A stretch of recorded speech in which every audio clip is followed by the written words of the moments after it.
Hello and welcome back to the Form is Temporary podcast. And we're back for season 3. Yes, it's great to be back. We did kick off season 3 technically with a little review of the fixtures for 2025-26 and some predictions of prices. But this is properly back now. And it's an absolute pleasure to be joined for another season by my long-staying and ever reliable co-host, Chris. Firstly, how are you, my friend? It's been a little bit of time. It has indeed. Yeah, no, terrific to be back. And yeah, it's just, back for a third season. I think we never really thought it was going to go this far when we started. So yeah, great times. And yeah, happy to be starting a new season. Absolutely. And it's a pleasure to get you on. And it's going to be a weird season for the both of us now, remote for the whole season. No more Lincoln, and it's just everything's a little bit different. But it's amazing, the sort of impact of that filming we did in those recording booths at Lincoln, because it's incredible. Some of the people we've made friends with along the way, people that have listened to the pod and watched the pod on YouTube. And talking of which, we have got some news on with regards to how you can hear us this season. We're branching out a little bit for the audio listening tools. But before we get into this video and podcast, which will be sort of looking at our first drafts as the game has launched. It launched on Monday. So we'll go through what our first drafts are, really analysing some of the prices that have caught our eye as the game has dropped. We will also mention about the mini league you can now join. We've set up a Form is Temporary head-to-head league yet again for this season, which will be great fun. The current reigning champion, of course, Chris, he's got the trophy at the moment. So let's see if someone can snatch it off him next season. But we also got some exciting things coming up. Fantasy Football Fest on the 15th of August. I'm really excited to go to that with Chris and also FPL Have a Beer, Gary. So it's going to be a really exciting one. And we've got the FCAs in November. Now, whether or not the Form is Temporary podcast will be there in Leeds is up to you. So we'll let you know how you can vote for the Form is Temporary. But we're really excited to get cracking with this season. So without further ado, we had him on the last episode to sort of announce the fixtures and predict the prices. But we've got pen to paper. We've got the signing done. It was a must sign, really. It had to be done. And he was, all clamour, all the FPL community were chatting about this guy, the next big thing in the game. And after signing a resignation letter, very sadly, with Roundtable FPL, we thought we got to snap this guy up before he gets taken on by some other big club. So we got him on a permanent deal, and it's an absolute pleasure to announce that our fourth co-host, alongside myself, Chris, and Jack, where he can do any episodes, it is Kanji FPL. Kanji, welcome as our first official co-host episode. How does it feel? It feels amazing. I feel like I've been a co-host multiple times now, so I'm comfortable speaking to both of you. We spent so much time talking on like WhatsApp, not just through messages, but like over the phone as well. Like you guys have just become like my brothers as well. So I'm just excited to take that next step, and I'm really looking forward to chatting some FPL with you guys.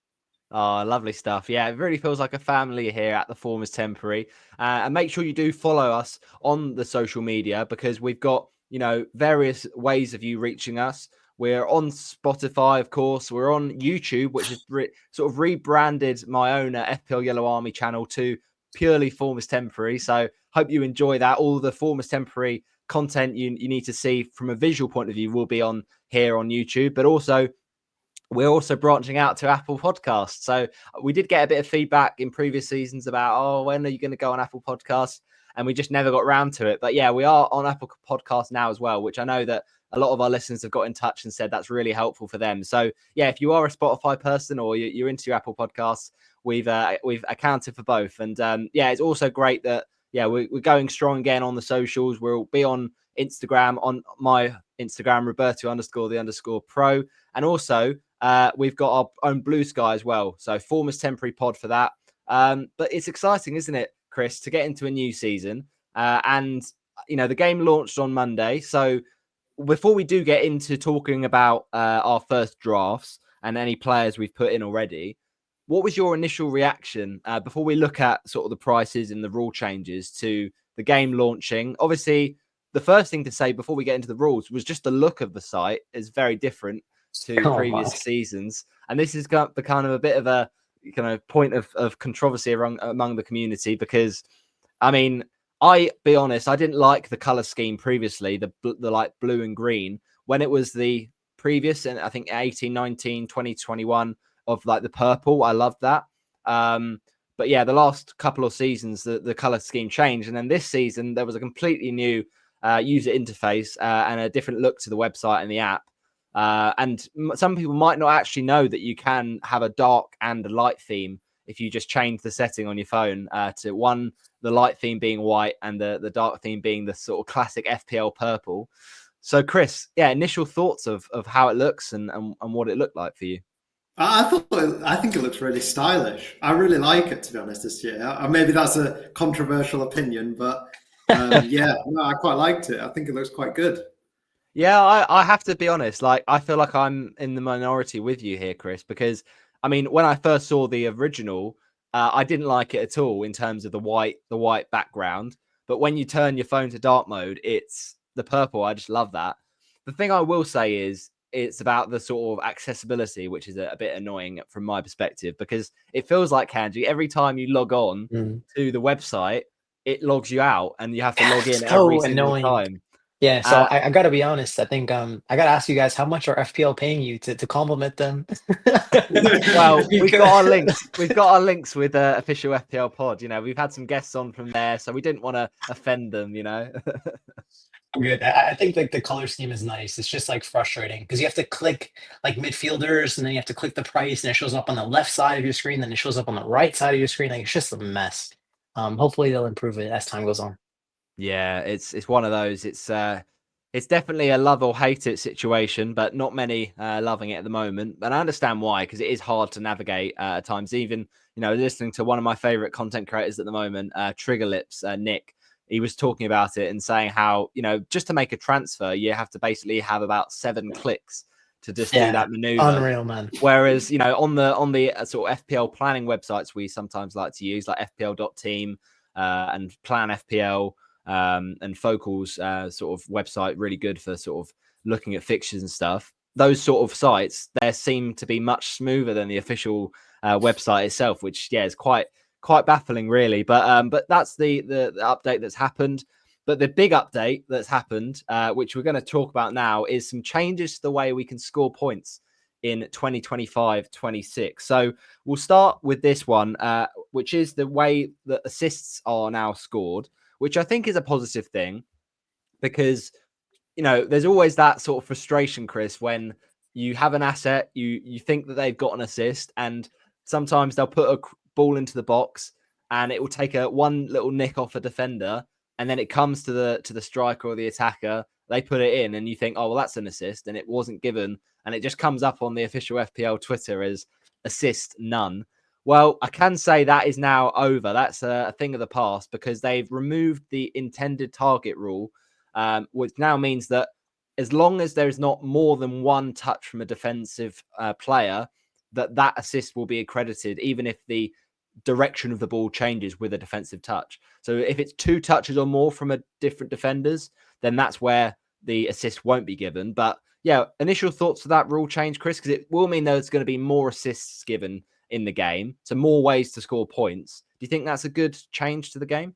Yeah, I think it's good. I think hopefully it will remove a bit of the kind of subjectivity around assists that last season there were some pretty glaring examples, weren't there, of players who really should have got assists, but a minuscule touch was given and they didn't get it in the end. So yeah, the rule involves just inside the area as well, is it?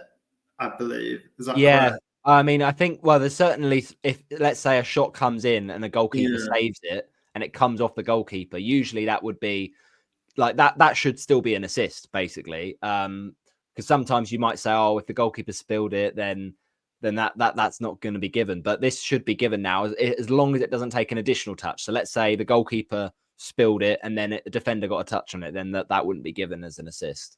in that. Yeah, no, I think it's good all round, really, isn't it? I think it just removes the subjectivity around some of the assists that we saw last season. So, yeah, I think it's a good change.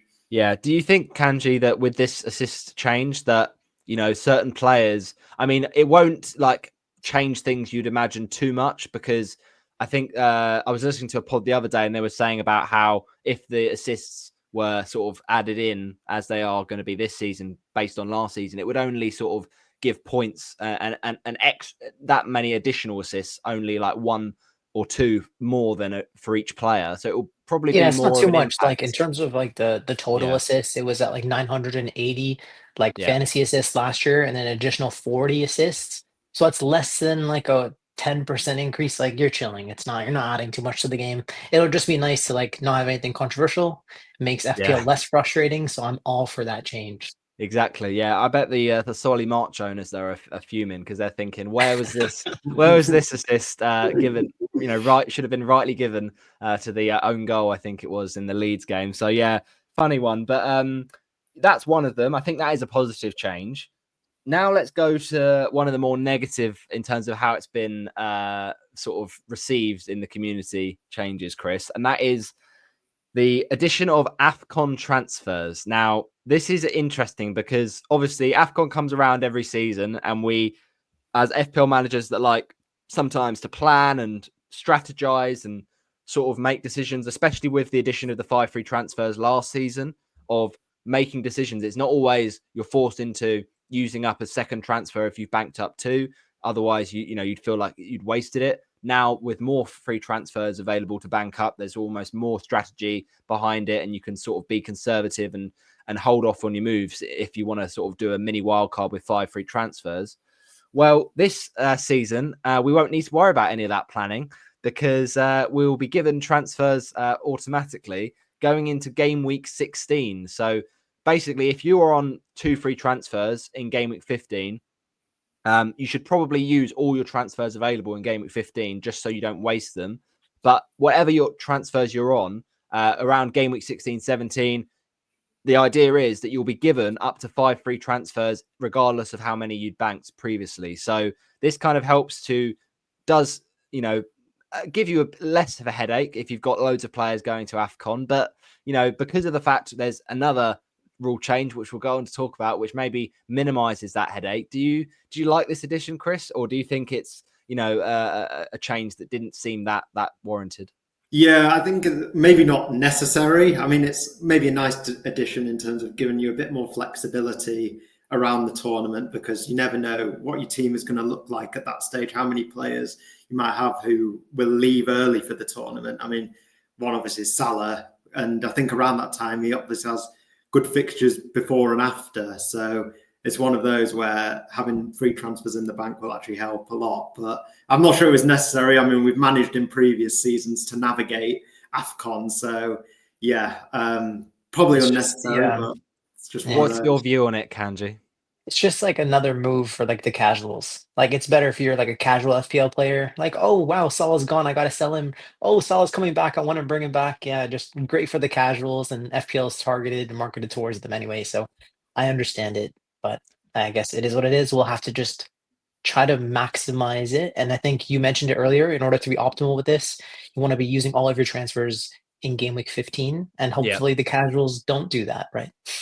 Yeah, hopefully, and that they end up wasting some transfers. But it's one of those things where, I think what a lot of us engaged managers love is the strategizing and the feeling that we're almost our own manager. We have the power in our hands, and we're able to kind of make decisions on our own basis, and whether that's based on who we're bringing as transfers, or whether it's being patient and having a conservative style. If you are one of those patient managers that likes to be sort of slow and steady, win the race, steady Eddie, and try and sort of, some people might call it, Tommy template, or a bit boring, Yeah. but sometimes that strategy can end up help winning you the game, because if you stay that patient and you sort of build transfers up, then you have the power to make loads of changes where people might have used them up because they've made too many For sure. transfers. Like one thing that did actually change my thought process is like I had three designated wildcard windows. I know this is early, but I was considering wildcard in game week 7, wildcard in game week 13, and wildcard in game week 18. And Yeah. now that I want to use my transfers between like the 12 to 17 run, I think I'm throwing out the idea of wildcard 13 because if I wildcard, that means I'm saving all my transfers. So Mm, there's no need for a wildcard 13. I want to use my transfers. So I'm either wildcarding in 7 or 18. That's yeah. the only thing that's relevant from this 5 transfers thing for me. Yeah, it's very interesting, and it will change a bit of sort of team strategy, because if you think of the what we'll go on to now about the chips and the double chips which has been introduced, the sort of section between game week 16, 17, and then you have to use all your chips by 19 anyway. It will make a lot of people have decisions if they want to bench boost around 16 or 17, and then they almost use the 5 free transfers they get in 16 as a way to either set up for that bench boost or sort of get out of that bench boost squad. So they have made another decision when it comes to chips, Chris. And rather than introducing a new chip, which, in a way I understand because of the, and rightly so, backlash that the assistant manager chip received, because it just didn't really feel like FPL, and it was a bit of a sort of meaningless chip for a lot of people, because a lot of the casuals, as Kanji just said, we're trying to, they're trying to, as a sort of growing fantasy game, trying to cater for the casuals. But a lot of the casuals actually stopped playing the game when they heard about the assistant manager, because of the complexity and the sort of unnecessary sort of levels and details around it. So good news that was abolished in the 25-26 season. But in its place, double chips. So literally exactly what it says on the tin. If you like your chips, then you're in luck. Maybe not, too many chips on your plate, because then it won't be too healthy. But yeah, double chips, Chris. It does mean we'll have 2 of every chip. Now, some people may remember a few seasons ago in 21-22 when we did have 2 free hits because of the COVID suspensions, sort of messing with our sort of fixture planning. And of course, a few seasons ago now, it was quite a while, I think probably 2016 or potentially even earlier, was when we first got introduced the idea of having 2 wildcards and using them once, in the first half and once in the second. But what do you think the impact will be of having, for the first time, 2 triple captains and 2 bench boosts? Well, I think particularly in the first half of the season, it will be interesting to see how managers are using those chips, because, like you said, it's only been really the wild card where we've had it twice in a season. So I think it's good, because there hopefully will be a bit of a divergence in people's strategies to chips in the second half of the season when there's blank game weeks, double game weeks. It does feel like kind of people's strategies can kind of overlap and things, and it's quite nice to have a bit of different kind of strategies and ways of going about it. So I'm quite looking forward to it, to be honest. It's going to be tricky to kind of fit them all in, I guess, during the first half of the season, because they're just picking the optimum times. And I've heard people in the community talking about bench boost game week 1 and things like that. So it's going to be interesting how people play it in that first half of the season, I think. Yeah, well, that's really interesting, because when I first saw the double chips announced, I did actually think the opposite of you, Chris. And I thought, well, if there's limited game weeks where we're not really that fussed about playing chips in single game weeks, everyone will pick the same fixtures, because there's quite hard sort of justifications to then going outside of the obvious, Haaland against a promoted club or Salah against a promoted club. But yeah, I see your logic as well, Chris, because there are different ways of playing it. And some people will love bench boost game week 1. And we'll go on to talk about that with some of our listener questions we got in this week. But from your point of view, Kanji, do you think it is going to make the game more template or more sort of diverse? No, definitely diverse. I think more chips equals more fun. That's what I think. I feel that was their intention. I mean, it probably just means more variance and probably more frustration for engaged FPL managers, because you're going to get screwed just like some managers were last season in game week 34 with extreme levels of variance for the template free hit week. So hopefully it's kind to all managers, but I think one thing that matters is the additional free hit. Like, of course, the extra bench boost can be a little bit annoying, because it's something you have to like make sure you have maybe rotating goalies, you have like a full 11 or full 15 of playing players that get points. But the free hit is going to be something that'll be interesting, because Like, let's say you're going to be using a strategy where you have no Holland potentially. You're going for like Salah, Saka, Palmer, and then you're going to notice, okay, Holland has Burnley in game week 6, and then he has Sunderland in game week, I think 13 or something like that, or 15. So maybe those will be the weeks where you're going to want to play your free hit, and I think that's what will make it interesting. Which instead of waiting for a free hit in the second half of the season, you can use it proactively early on to cover up the weeks where you feel the least optimal. So that's going to be a nice addition from my perspective. Yeah, really interesting. I'll be honest, like when I first saw the double chips, I did think like it's just a lack of imagination. Like, couldn't they have thought of something like Limitless or Maximum Captain or even, something like 12th Man where you just do something a little bit different? Because some of the chips and some of the sort of the boosts, as they call them in the Gaffer Championship fantasy game, are quite exciting. But yeah, I get why official FPL have done this, because they thought that the sort of classic four that they have always used, if it ain't broke, don't fix it. In fact, just have it twice. But yeah, I do think it's interesting. It will be intriguing to see, especially with AFCON, how our sort of chip strategies compare to each other. So then one of the other changes to the game was the defender contributions, which is very interesting. It's something that I think a lot of people have been calling for a while for FPL, because you've seen it in other fantasy games like sort of the World Cup ones and the Champions League, Euro fantasy. Euro fantasy, exactly. And so it does now reward defenders and the defensive side of the game, sort of things that are done from a defensive point of view. Now, the reason I had a bit of resistance towards this rule change previously was because I just felt it wouldn't be exciting enough. But Chris, this will open up the pool of players that we now can pick from. So for instance, you might consider, if it's a 50-50 decision, going for a centre back rather than a fullback. And also some of the more sort of defensive minded players like your Caicedos and your Rodris and your Declan Rices. Do you think they are going to be better options? Or it's quite interesting to see this split in the community, because you see some of the prices for those players that have done well, if they'd have had the defensive contributions last season, and they've actually been priced up. So it makes it hard to sort of go for those players potentially. But do you think it's a good change to the game?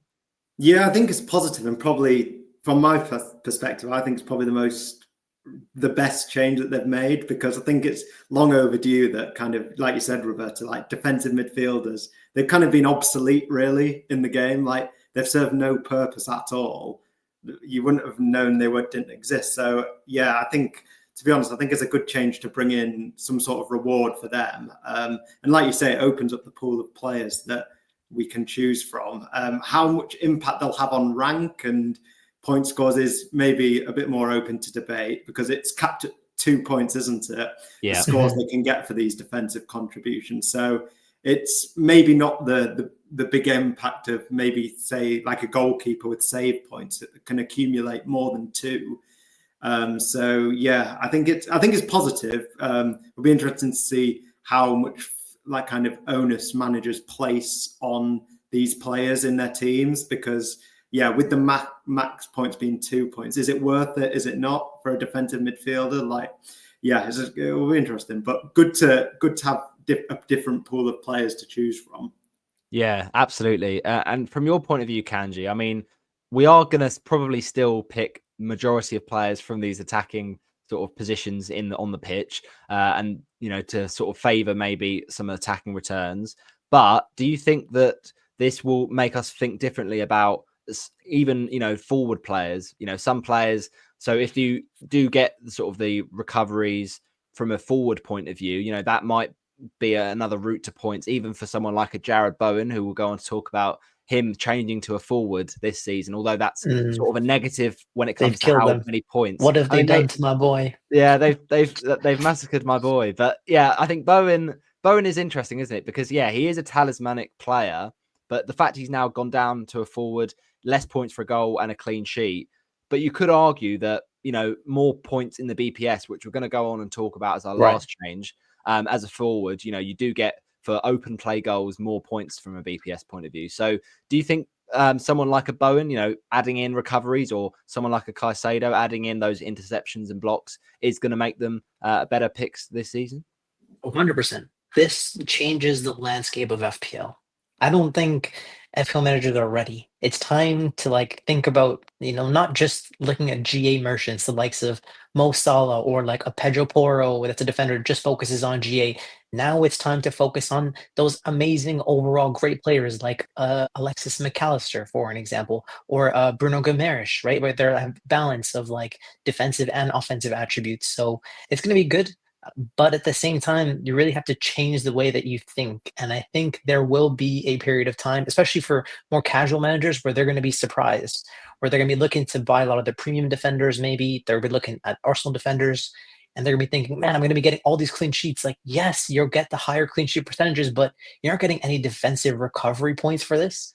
So there's going to be an adjustment period. And I think being early on and taking advantage of that in your game week 1 squads will be able to save you transfers later on down the line. Yeah, definitely makes a lot of sense, and it could well be a key change for this season. So I think majority of the changes have been positive. Maybe the AFCON transfers and potentially the lack of imagination around the double chips could be the two controversial ones. But I think one that was a really good change from FPL is the finally changes to the bonus point system. So quite a lot to unpack here, Chris. I'll start with the goalkeeper situation. So goalkeepers now, the saves are dependent on the location of the shot from the opponent. So, for instance, if a opposition player has a shot from outside the box and the goalkeeper makes a save, they get 2 on the BPS. Whereas if the shot is from the inside of the box, it's 3 points for the goalkeeper for the BPS. So basically, the better saves are rewarded if they're close range, which makes sense. And there's also a change for penalty saves for goalkeepers. So previously, I mean, this is a very minor change. It was 9 BPS in the system for goalkeepers making a penalty save. It's now been moved down to 8. And also that as a result, That's not that important though, because it's no. already offset with the rule you just brought up earlier, right? Well, this is the thing. So because of the fact that it's a inside the box, penalty, you're going to get more points. 1 additional point for it anyway. So a penalty save now is going to be 11 on the BPS. So those changes for the sort of location shots, Chris, for goalkeepers, do you think that's a good thing for saves?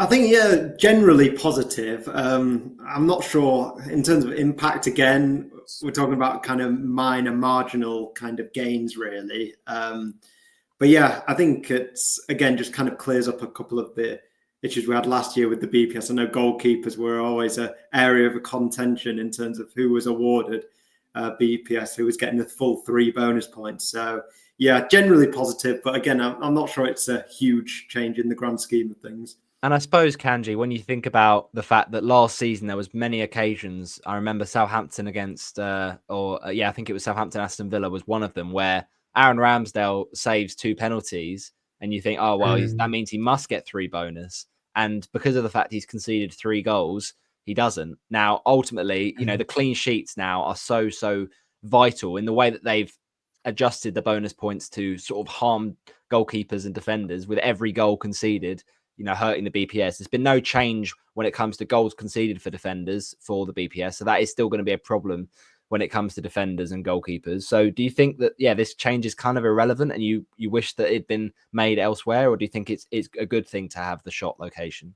I don't think this is not going to have much of an impact, honestly. I think this is just something we can move on from. But like, it's nice that goalies that make saves from inside the box are rewarded more because those saves are more valuable to the team. That's like higher XG. So yeah, I'm just glad that they got some goalies get some respect, especially those goalies that make big time saves, right? Rather than the Fleckins who are farming saves from outside the box all the time. Literally, I was thinking of that. Like Brentford are a great example. How many sort of low quality shots do they have, and racking up the save points? And I've Exactly. always had an agenda against Flecken because he was rubbish for me. So yeah, I'm glad to see him gone. But we'll have to see how the new arrival Kelleher gets on. So there's also been a change, Chris, to the goal line clearances. So there's now an additional 9 bonus points for goal line clearance. It was previously 3 on the BPS.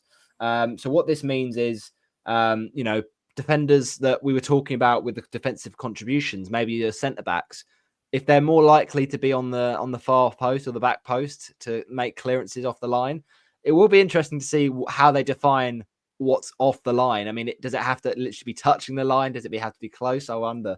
But do you think that's a good thing, sort of giving that route to bonus points for some more defenders? Again, yeah, I mean, it's again talking about the marginal gains, but I think, yeah, for defenders as well, I think that's quite a crucial intervention to make, obviously, and off the line clearance. So I think it's right that they get rewarded for it. So yeah, positive, but just again, just what impact it's going to have really is maybe pretty marginal. One change that I think could have a big impact is the change to the bonus point system for scoring a penalty, Kanji. So previously, it was 12 bonus points for scoring a penalty for defenders, 18 for midfielders, and 24 for forwards. That's now been changed to be 12 BPS for all players scoring penalties, regardless of their position. So basically, you're getting the same number of BPS if you are a defender that scores a pen versus if you're a forward, which sounds weird, but I understand it in a way because it was very inflated. So players like Chris Wood, if they got a penalty, they'd often be very likely to get BPS. The same goes for, of course, players like Salah. So that will sort of even it out a little bit more. Do you think that's a good thing? 100%. There's certain weeks where you had like John Pedro off the bench getting a penalty and then also picking up the bonus. And the same goes for like Watkins and Mateta. Like the strikers are very overpowered. They still will be overpowered, but this just takes one string away from their bow. And Yeah. like as we continue to go through the bonus, they've increased the bonus for other players in the system. So it's not like forwards have got worse. It's just that other players are going to be benefiting now as well. And just Yeah. to mention one more thing based on the goal line clearances, there were only 5 players that made 3 goal line clearances last year. So Aina was one of them.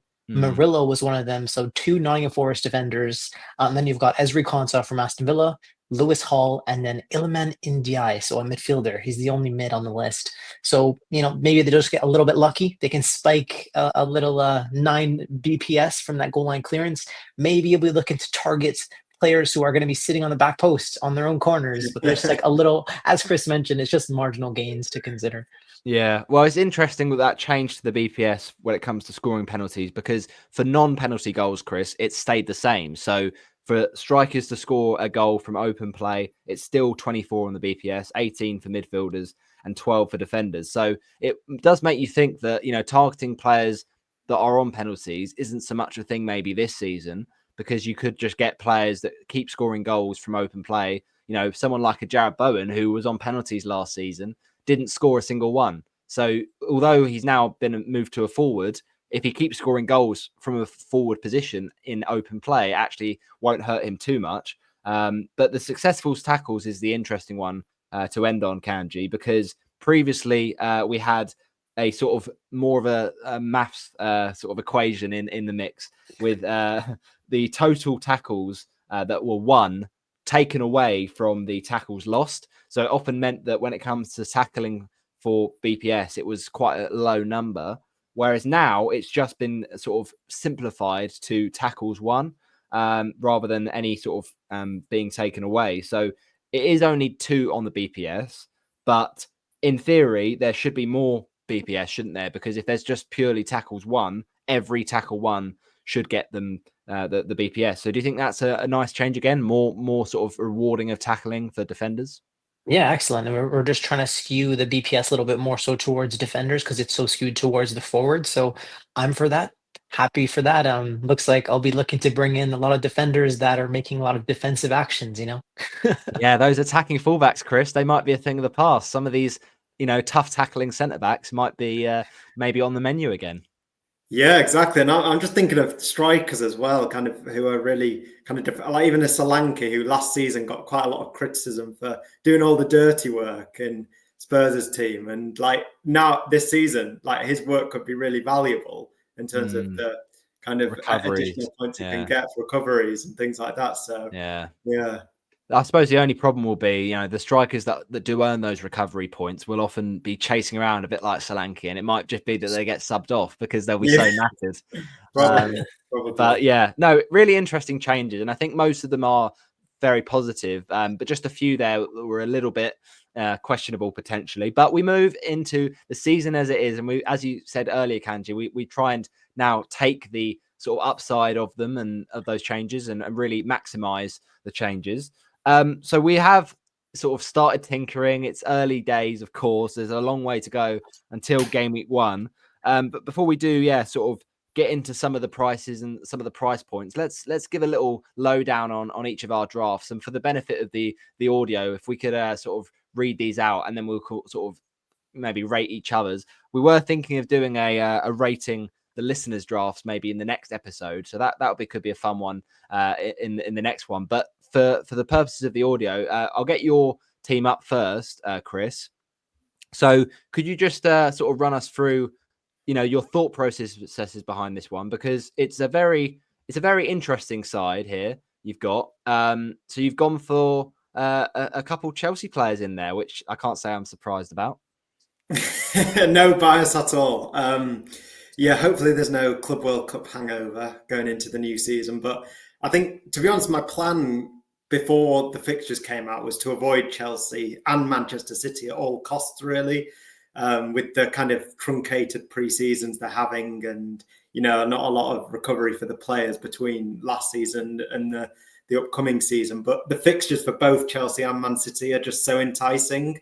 Chelsea in particular, I think they've really got very lucky kind of with the fixture list they've got. And so I thought getting in Palmer is a bit of after his kind of lack of open play goals and just a dry up in his kind of returns in the second half of the season. That one is a bit of a question mark. I know obviously João Pedro is very popular in the community at the moment after his kind of stunning start to life at Chelsea. So there's possibilities to downgrade to a Chelsea asset who's less expensive, even like a Neto, for example. Even a Gittins potentially who's just come in. The two Chelsea assets was basically a reflection of the fixtures that are to come in the first few game weeks. I never thought I'd have Robert Sanchez in a FPL team of mine. I'm not his biggest fan, to say the least. With Cucurella being priced as a premium defender now, it's not easy to get him and another defender. Obviously, I've got Gvardiol in there at the moment. He's kind of a cheaper route into the Chelsea defence, which has improved markedly in the last few weeks, actually, at the Club World Cup and the last few games of the last season. So that's why. It is interesting. It is interesting to see this team, Chris, because you've gone for a 3-4-3 here. So Sanchez in goal, a back three of Gvardiol, Wan-Bissaka and De Kuyper, the new signing for Brighton. Midfield of Iliman Ndiaye, Cole Palmer, Mo Salah and Florian Wirtz, looking strong in that midfield. And then a front three of Danny Welbeck, Ollie Watkins and Dominic Solanke, with a bench of Anthony Kinski, who is potentially rumoured to be, under some admiration from Thomas Frank. Konza, Ronaldo from Sunderland, not Cristiano. And also, we wish, Silcott Dewberry. I'm not sure who that is, but just midfielder. Just a bench fodder. Bench fodder for Bournemouth. Interesting. What's your initial impressions of this, Kanji? Do you think Chris has got some nice assets in there? Yeah, definitely. This is a very well-rounded draft. I mean, you've got 6 potential pen takers. Florian Wirtz is going to be the temptation for a lot of us managers, like the new shiny toy. Fixtures in the first 5 look excellent. I mean, you've got Bournemouth, Everton, and Burnley there. And if he starts well, he'll be 9.0 come game week 5. There's no doubt in my mind. He's starting at 8.5, just for context. Watkins has great fixtures to start the season.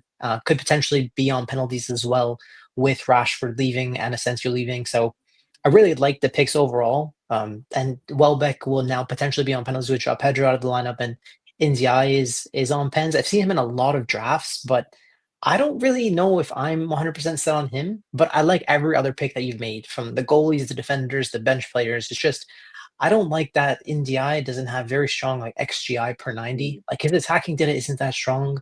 Everton's attack isn't that great, but he's on pens, so he's always going to have good expected value and good predicted points, right?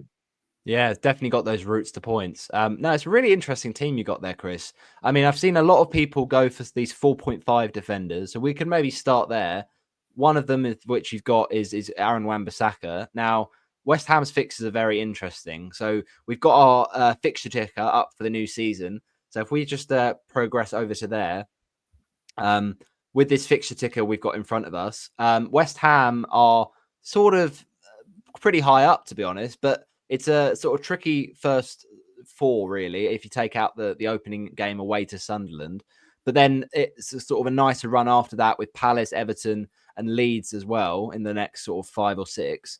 So, what's your thoughts on West Ham as a club for us to invest in FPL, Chris? Do you think, with Bowen moving to a forward, with it's a big season really ahead for Graham Potter, and in terms of sort of getting that team back on track, do you think players like Wan-Bissaka could provide good value? Because 4.5 is a nice price for him, isn't it?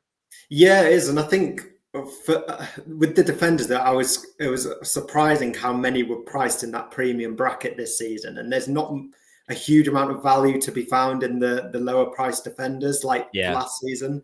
So Wan-Bissaka as a wing back as well in Potter's system, he not usually known for his attacking price, but Potter seemed to unlock something in him at the end of last season, and he was contributing quite a lot going forward. So yeah, I think as a 4.5 asset goes in defence, I think he's actually quite strong. The fixtures, as you say, Roberto, are a bit kind of up and down, but yeah, I think he's not a bad pick, to be fair. I think there's also obviously Man United play a wing back system as well. I think I'd love to target defenders who are maybe in those systems. We had obviously Munoz last season, who was a great pick because of his attacking threat in those wing back positions. And yeah, I think Wan-Bissaka hopefully can do something similar.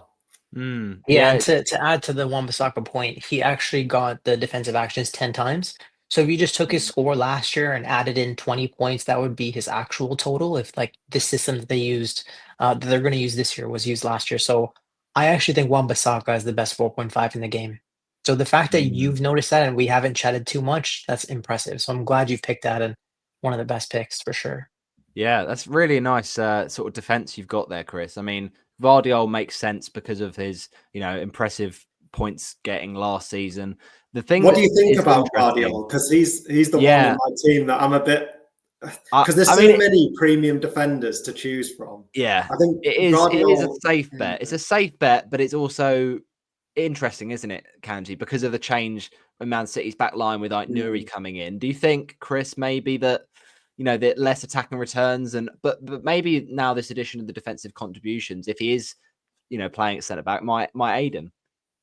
That's the thing, I think, with him moving most likely to centre back to accommodate Aït-Nouri. Hopefully he's kind of in the thick of it in terms of those defensive contributions. And obviously set pieces as well. He's still a big guy, so he can hopefully get a few goals from set piece situations. But yeah, I think it's a difficult one because there are probably defenders now with the position change who maybe have a bit more attacking threat. I've already mentioned Cucurella. Obviously still got Gabriel, who maybe is after his injury has slightly drifted under the radar a bit, but he's still obviously a goal scoring defender. So yeah, there's so many options in that premium bracket that I think it's going to be hard to own two, I think, but yeah, it's that choice who you go for, really.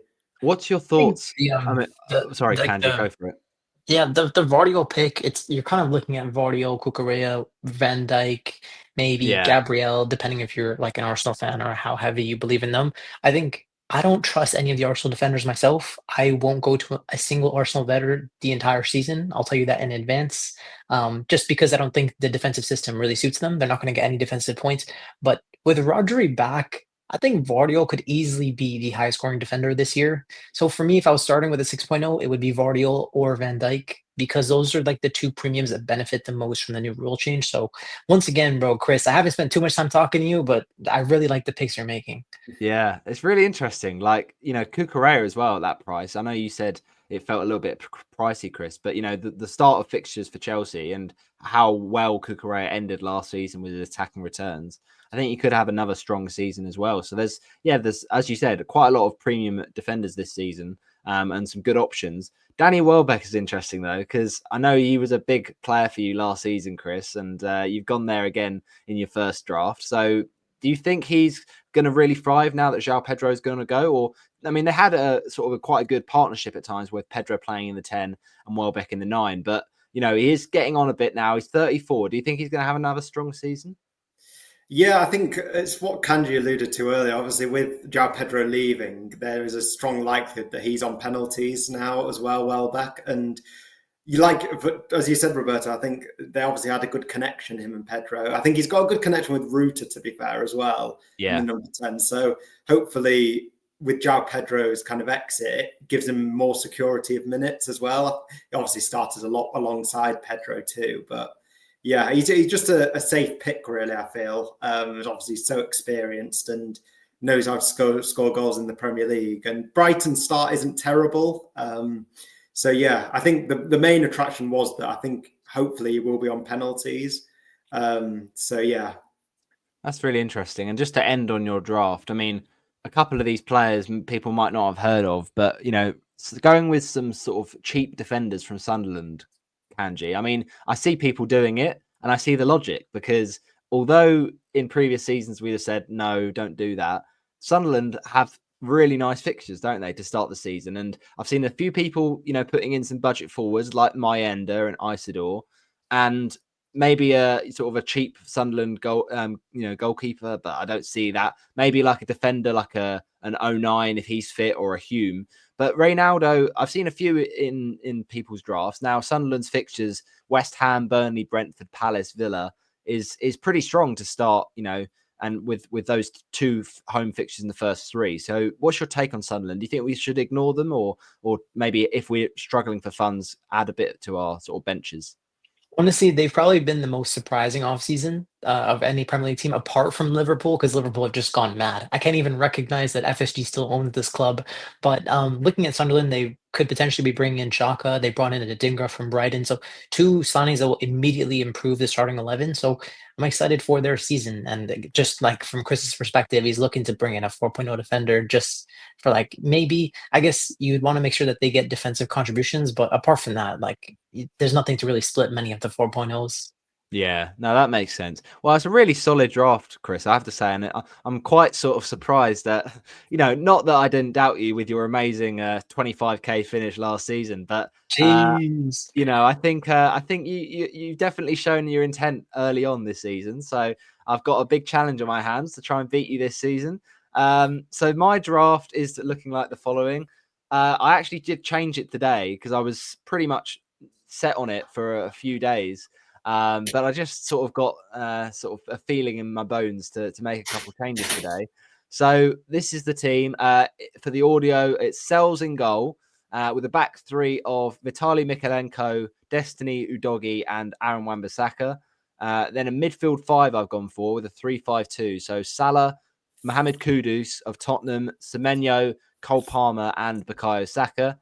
And then a front two of João Pedro, which, if you know me as a Watford fan, is no surprise to see, and Dominic Solanke, with a bench of Carl Darlow for Leeds United, Levi Colwill, Esteve from Burnley, who's a 4.0 starter, and Krupi, who's a 4.5 budget Bournemouth forward. So, Kanji, what's your initial thoughts on this? Because I've tried to kind of break the template just a little bit with some of my defenders and the Semenyo pick in particular. But what do you reckon about the sort of some of the additions in this team? Well, I think first off, from a premium perspective, you've gone for Salah, Saka, and Palmer. That covers you in captaincy from 1 to 6. Yeah. So you're sitting good from a captaincy perspective. You've also included my favorite player in the league now, which is Antoine Semenyo at the 7.0 price point. So positive news is that, I guess, depends how you see it, is that Ghana aren't included in the African Cup of Nations. So he's not going to be going away for AFCON. So Semenyo's minutes were already excellent, and now he's not going to miss any minutes for AFCON, so he's an excellent pick. And the same goes, I think, with Kudus as well at Spurs. Now, Kudus is, again, he's similar to Verts. It's like the shiny new toy. I don't know what to expect from him, but Spurs have excellent fixtures. If you could go back to the ticker, you'd be able to see, I think you've gone for Udogi, Kudus, and Solanke from Spurs, and they're, second in the ticker over the first 10 weeks? Yeah. So you're tracking a lot of the good fixtures, so I like that. And if you have a very long horizon, Bournemouth's fixtures are insane from game week 12 to 17. So you're locking in early with Semenyo. Did you consider Morgan Rogers at that price point or no?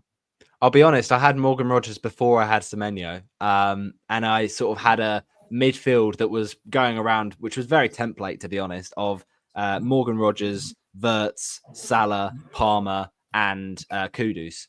But then I just decided that I wanted to mix it up a bit. And it does feel a bit weird, to be honest, now not having any Aston Villa attack when the fixtures are so good for Villa. But I'm not that keen about Watkins, to be honest. I do feel quite settled. I know it's very early days, but I feel quite settled on Dominic Solanke and Joao Pedro. And I do quite like the setup of a two up front. I don't think I'm that keen about taking out one of the midfield positions for another forward, because I do think that the midfield is going to be where the points are this season.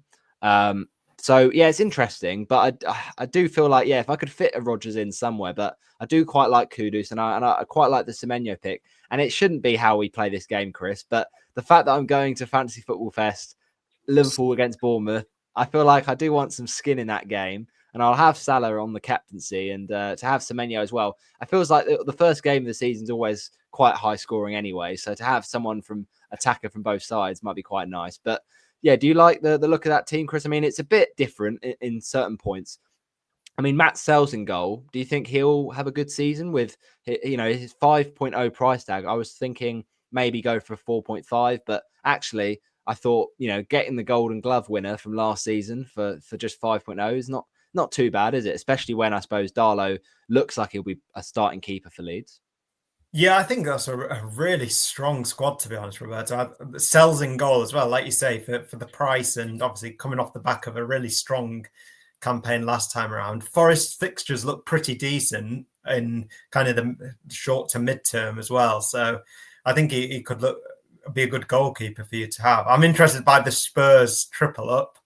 Obviously, I know, again, their fixtures are pretty good to start the season. And with Thomas Frank, you'd expect them to tighten up a bit defensively as well, which would explain the Udogie pick. But yeah, I really like it. I don't see any fault with it, to be honest. There's just a really good mix of players and a lot of kind of rotation potential on the bench as well with Colwell. Colwell on the bench is insane. Let me ask you this question about Colwell. So he had 35 starts last year. How many times do you think he hit the 10 defensive contributions? I mean, he's a center back. I'm sure he's doing a lot of the dirty work, right? I feel like this number's going to be low because he wouldn't have said it otherwise. I'll say, like, out of 35, he probably did it like 7 times.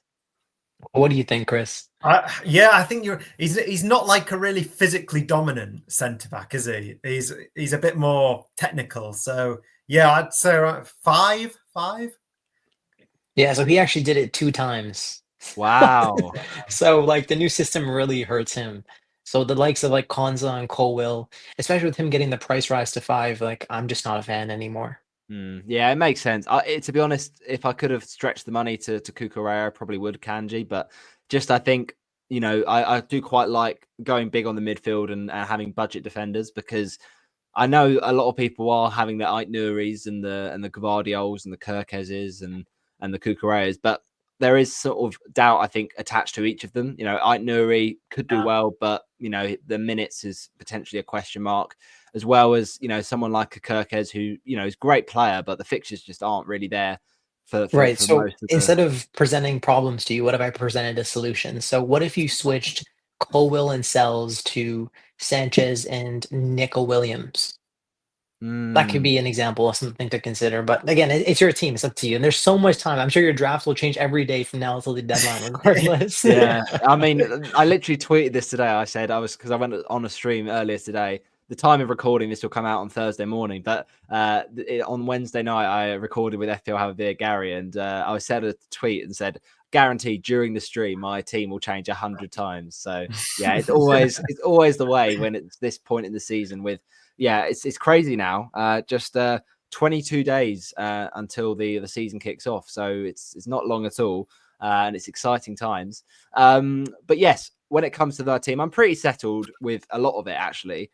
And Mykolenko is someone who you said, Kanji, that is quite a good player for the defensive contributions in terms of his involvement there. And it's interesting with Tarkowski. He was the golden boy, really, after the announcement of that rule change. But I just didn't see myself ever paying 5.5 for an Everton defender, and Leeds up first is quite nice, and the fixtures are quite solid for a while outside of the Liverpool game. So do you like Mykolenko? Do you think he could prove a few doubters wrong this season?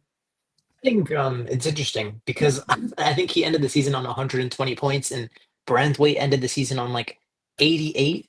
So I was expecting Mikolenko to be priced, similar to Tarkowski and Branthwaite to be cheaper, but they really flipped it just based on like the defensive contribution system. I guess they're valuing that. And I think they sort of undervalued how balanced Mikolenko can be because he had 3 goals and assists from 3 XGI. He hit the defensive contributions he hit 10 defensive contributions 11 times, and he hit 9 defensive contributions 14 times. So it wasn't just like a fluke that he picked up the defensive contributions. So I'd expect him to get that 10 times. And again, Everton are just very solid for expected goals conceded. They'll probably keep a fair number of clean sheets. So for 5.0, I think it's a good value way to get into the Everton defense. Yeah. What's your thoughts, Chris, on Saka? Because he wasn't in your draft. Do you think he's someone that, will have a strong season after, a very unlucky one last season with sort of injuries? But Arsenal's fixtures, not great to start the season. If you ignore the first 2 against United and Leeds, which looks quite tasty. Do you think Saka might be a nice premium to consider alongside your Salah and Palmer? Yeah, I do. I think obviously with the Arsenal fixtures, maybe other kind of assets in that premium bracket are taking managers' priority. But again, I think he scored yesterday, didn't he, in their first pre-season fixture, and he's obviously such a reliable FPL asset. I think maybe the fixtures are less important for players of that caliber. Saka, I think he's a really good pick. I think to have all 3 of them, as well as Kudus and Semenyo in that midfield, is really amazing, to be honest. I think that draft is probably one of the strongest I've seen so far. Yeah. Thank you. Appreciate it. I'm blushing. Do you think Victor Gyökeres, Kanji, do you think he will want to take penalties off Bukayo? Oh, that is a really good question. And honestly, I don't think we'll ever know the answers to that, even when the season starts, unless Arteta comes out in a conference and tells us what's going on. He has an excellent record. I think he actually has more penalties taken, and I think he has a higher conversion rate. I could be wrong, but you're kind of clutching at straws. We don't really know, but I would assume that, Gyökeres will want to make his stamp on the team. So I think if there was a penalty in the first 5 games and he hasn't scored, I think Saka will actually just give it to him. Yeah. But assuming that he's already scored, I think Saka will just keep them to himself. And it's similar to the likes of the Bruno Fernandes and Mbeumo Cunha situation of who's on pens for Man United. I just think it'll be Bruno and I think it'll be Saka. And I'm going to assume that until I'm wrong.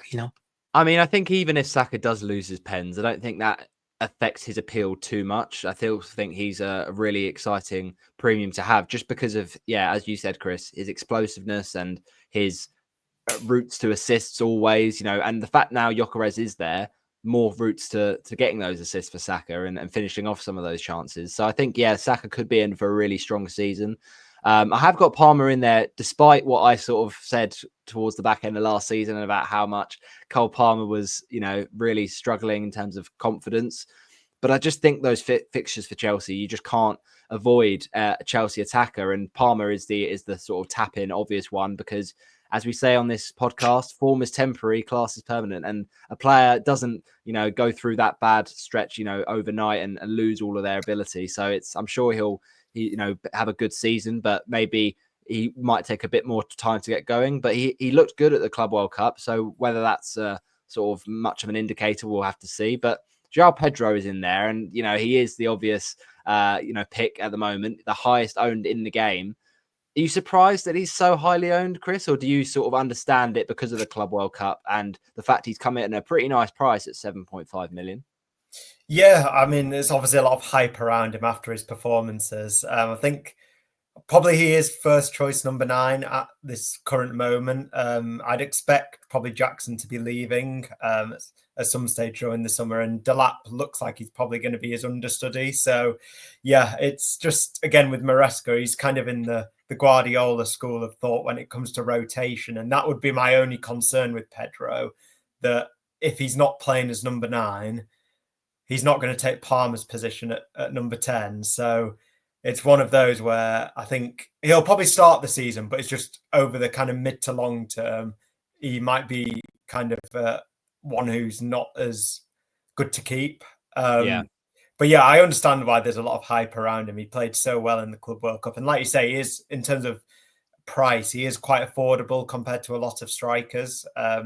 So yeah, he still has had a price bump though from his Brighton days, I suppose. But yeah, still a good asset to own. And on the bench, I mean, some of these assets are sort of maybe taking a punt a little bit, but they're there really to sit on the bench, Kanji. But is it, a thing we should definitely all consider about having Carl Darlow? Because with the current sort of information we've got about Leeds, the fixture against Everton's nice if you wanted or really needed to play him. But also, yeah, until they sign a new keeper, Meslier looks like he should be number 2. So do you think that's an easy 4.0 backup for a lot of people? Yeah, no problem. I mean, unless you've gone for somebody like Kelleher and you want to go for Valdemarson to guarantee the start, Yeah. then I guess you do that. But as if you've gone for pretty much any other goalie, you're probably going to go with Darlow, unless Kinski gets the spot from Vicario at Spurs, because they do have that very juicy Burnley at home fixture in game week 1 that you'd like Yeah. to get a part of if you could at 4.0. But I think he's a great pick for sure. Yeah, it will be interesting. And Esteve is there just as a sort of playing player, even though the fixtures are awful. But it is interesting. Yeah, you mentioned there with those fixtures. And I do think like Leeds, their fixtures are pretty strong. I don't know if we'll be going all in on them yet because we still have to work out, how Daniel Farker, gets that team playing. But, Everton at home and then Fulham, Wolves, Bournemouth and Tottenham in the first 7, Chris, is worth considering. I think it's interesting. We often have quite poor fixtures to start with the promoted clubs. We've already discussed Sunderland, but if we are struggling for funds, players for Leeds that might be interesting with the defensive contributions, like a Longstaff potentially, might well just sort of creep into our thinking. But do you think you'll be steering clear for now? It's a difficult one. I think they are good budget enablers, both Sunderland and Leeds assets. To be honest, it's always a difficult one. You don't want to get lured into the fixtures with these newly promoted teams because it's often at the start of the season they're trying to find their feet, and particularly for Sunderland after being out of the Premier League for so long, a lot of their players have never played in the Premier League before, so it could be a kind of a bit of a difficult kind of moment for them to try and adjust. But yeah, I think. As you've said there with like Esteve, just having those players who play for those promoted teams can just be valuable. Just have a bit of kind of depth in your squads. So yeah, I think Leeds and Sunderland, their fixtures are quite good. So if you are kind of looking to spread your budget around and you need some enablers, then those 2 teams shouldn't be avoided just because they're promoted teams. Yeah.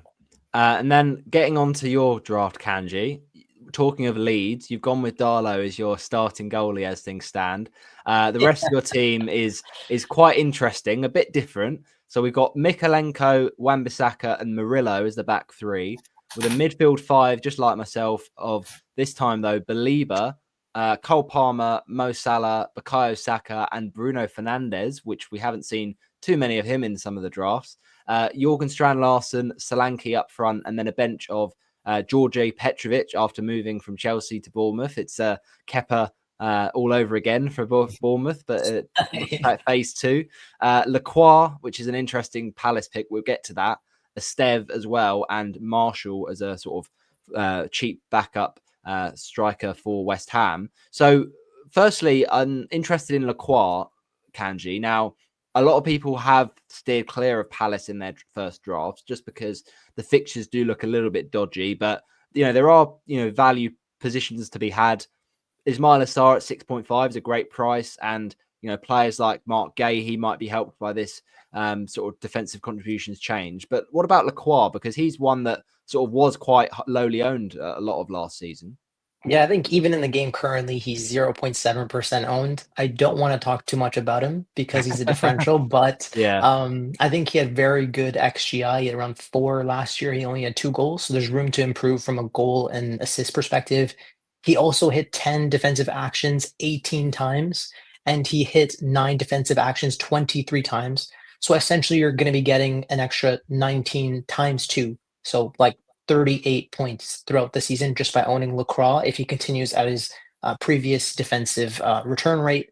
Palace will also potentially be losing Mark Gahey, and maybe Chris Richards could be the pick at 4.5, or even Gahey could be the pick at 4.5 cheaper. So all of them are options. I think starting with Lacroix gives me access to just go down if I need to. So Yeah. And it's not, I think there's a theme. When you look at my draft, looking at the back four of Mikolenko, Wan-Bissaka, Murillo, and Lacroix, you can tell that I have just gone for complete defensive players that are going to be picking up the defensive contributions. Wan-Bissaka to me is the best 4.5 option in the game. Like, it's not even close. And then Mikolenko provides like the value across the board, defensive actions, good defense. He gets the GA as well. He's priced at 5.0, a cheaper way to enter into the defense, given Branthwaite, Tarkowski, and Pickford's 5.5 price point. And Murillo is just a beast. Like, when you watch him, the defensive system is made for this man. He's good with the goal line clearances. He's good with making tackles. I think he had the most defensive contributions per 90 for a defender. So even if there is negative regression coming for Nottingham Forest defensively because they kept 12 clean sheets and maybe they only keep 10 this year, I think that's fine because he's going to be picking up around at least another 40 points from defensive contributions. That's insane. Like, the price rise for somebody like him is justified. And I honestly think if Murillo scores 3 goals next year, he will be the highest scoring defender in the game, bar none. So Yeah. just if I can get a little bit lucky with him, I think this would be a steal at 5.5. So this is the reason why I'm not considering any of the 6.0 defenders myself. But Really going on to the interesting. midfield, it's Bruno Fernandes really as the differential.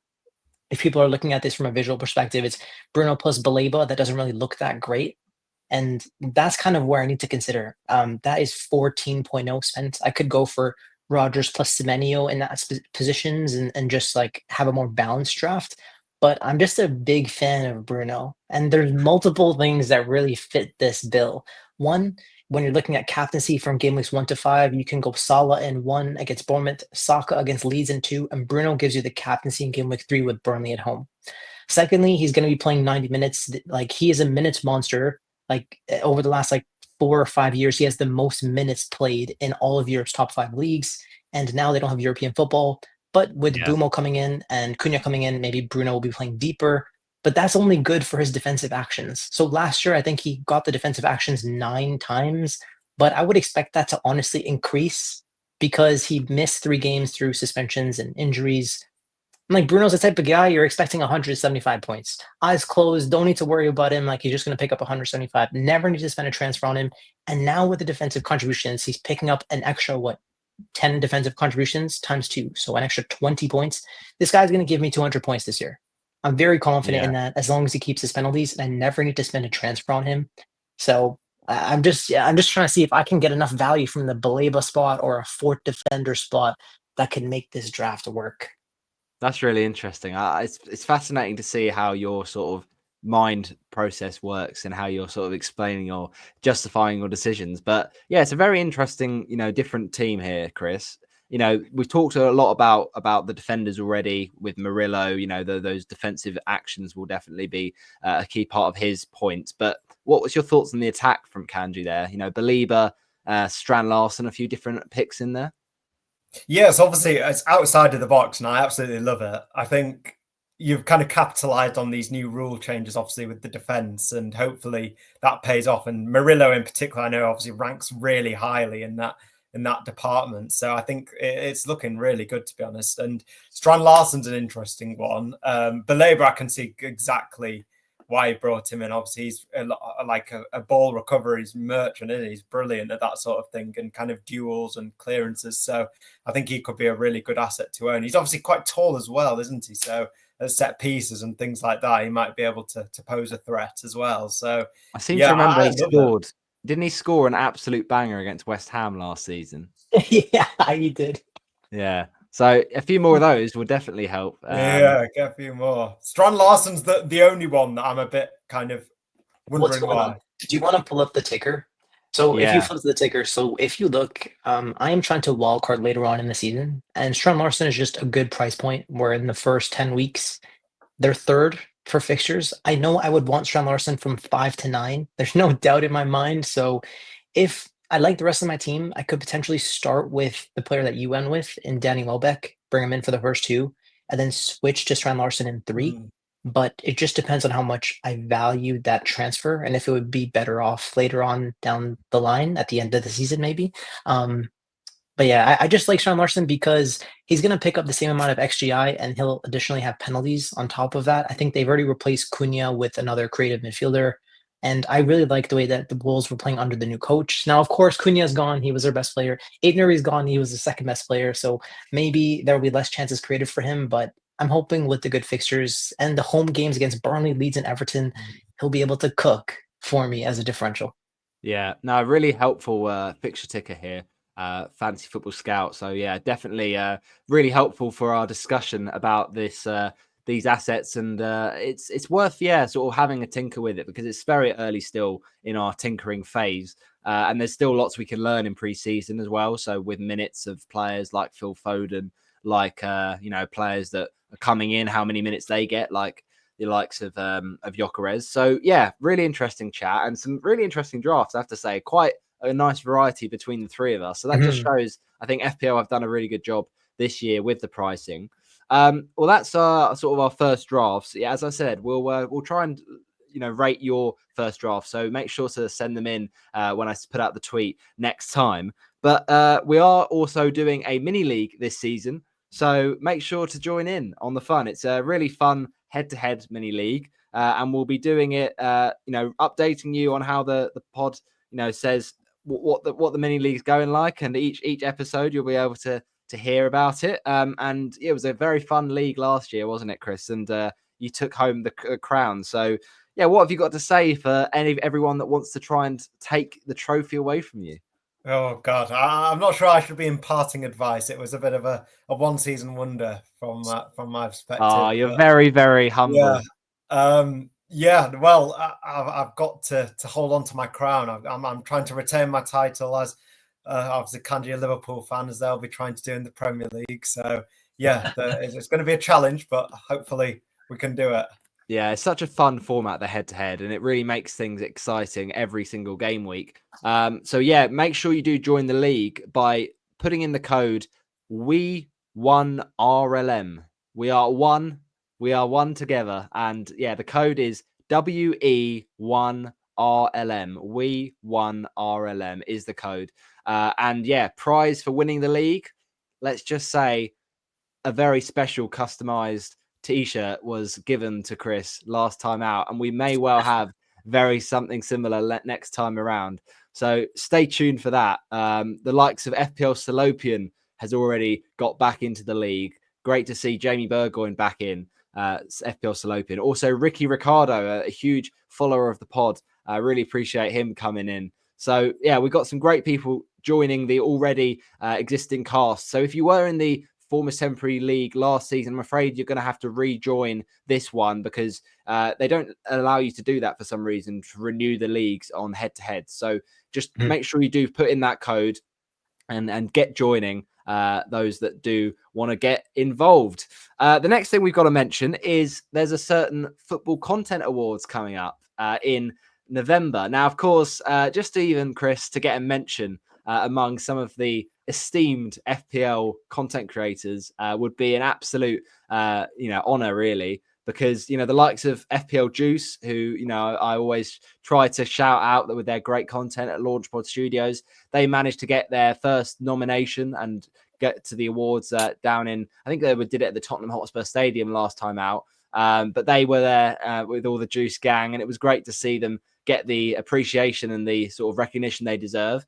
So even to be among the table of legends, of course, we don't expect to win, but you never know. Stranger things have happened, and let's see if we can do our Leicester 5,000 to 1. Let's see if we can. What odds do you think are on us? Oh, I'd say probably we're closer to 250,000 to 1 rather than 500. But you know what? We got a dream. We got a dream, and you guys can make it happen by going to the Football Content Awards website.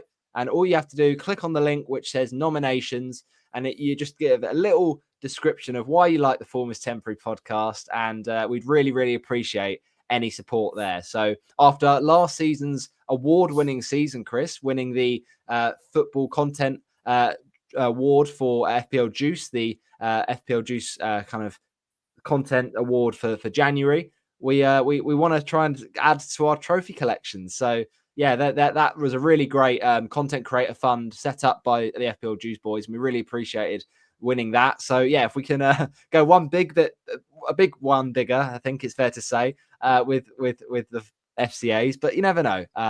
We're always up for it, and let's see if we can get ourselves nominated.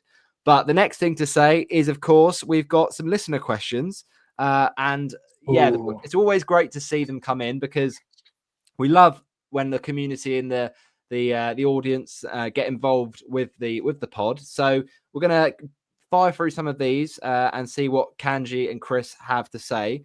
First one coming up is from Ola, FPL Ola.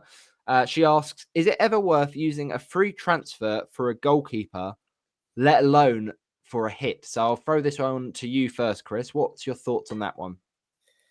In the era of 5 transfers, I think it's maybe a bit more justifiable than it was back in the day when you only had the max out. So yeah, it's something to avoid where possible. Obviously, I think unless your goalkeeper's been dropped, for example, or injured, I think it's really a waste of a transfer in most scenarios.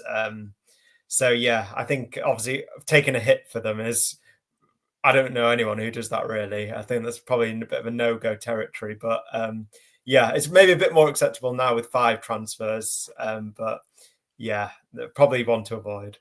Yeah, I've actually taken a hit before. Actually, it's crazy. I did it for a Luton goalie a long time ago when they had a double game Oh week, but no, that not didn't pay Not off. like to hear that. Not Thomas Kaminski. As a Watford fan, that's disgusting. Honestly, you got much better ways to spend a hit than that. You live and you learn. That's all I'll say. Yeah, exactly. We all learn as FPL managers, definitely to not touch that team with a barge pole. FPL Kalua, though, with a nice little jokey comment.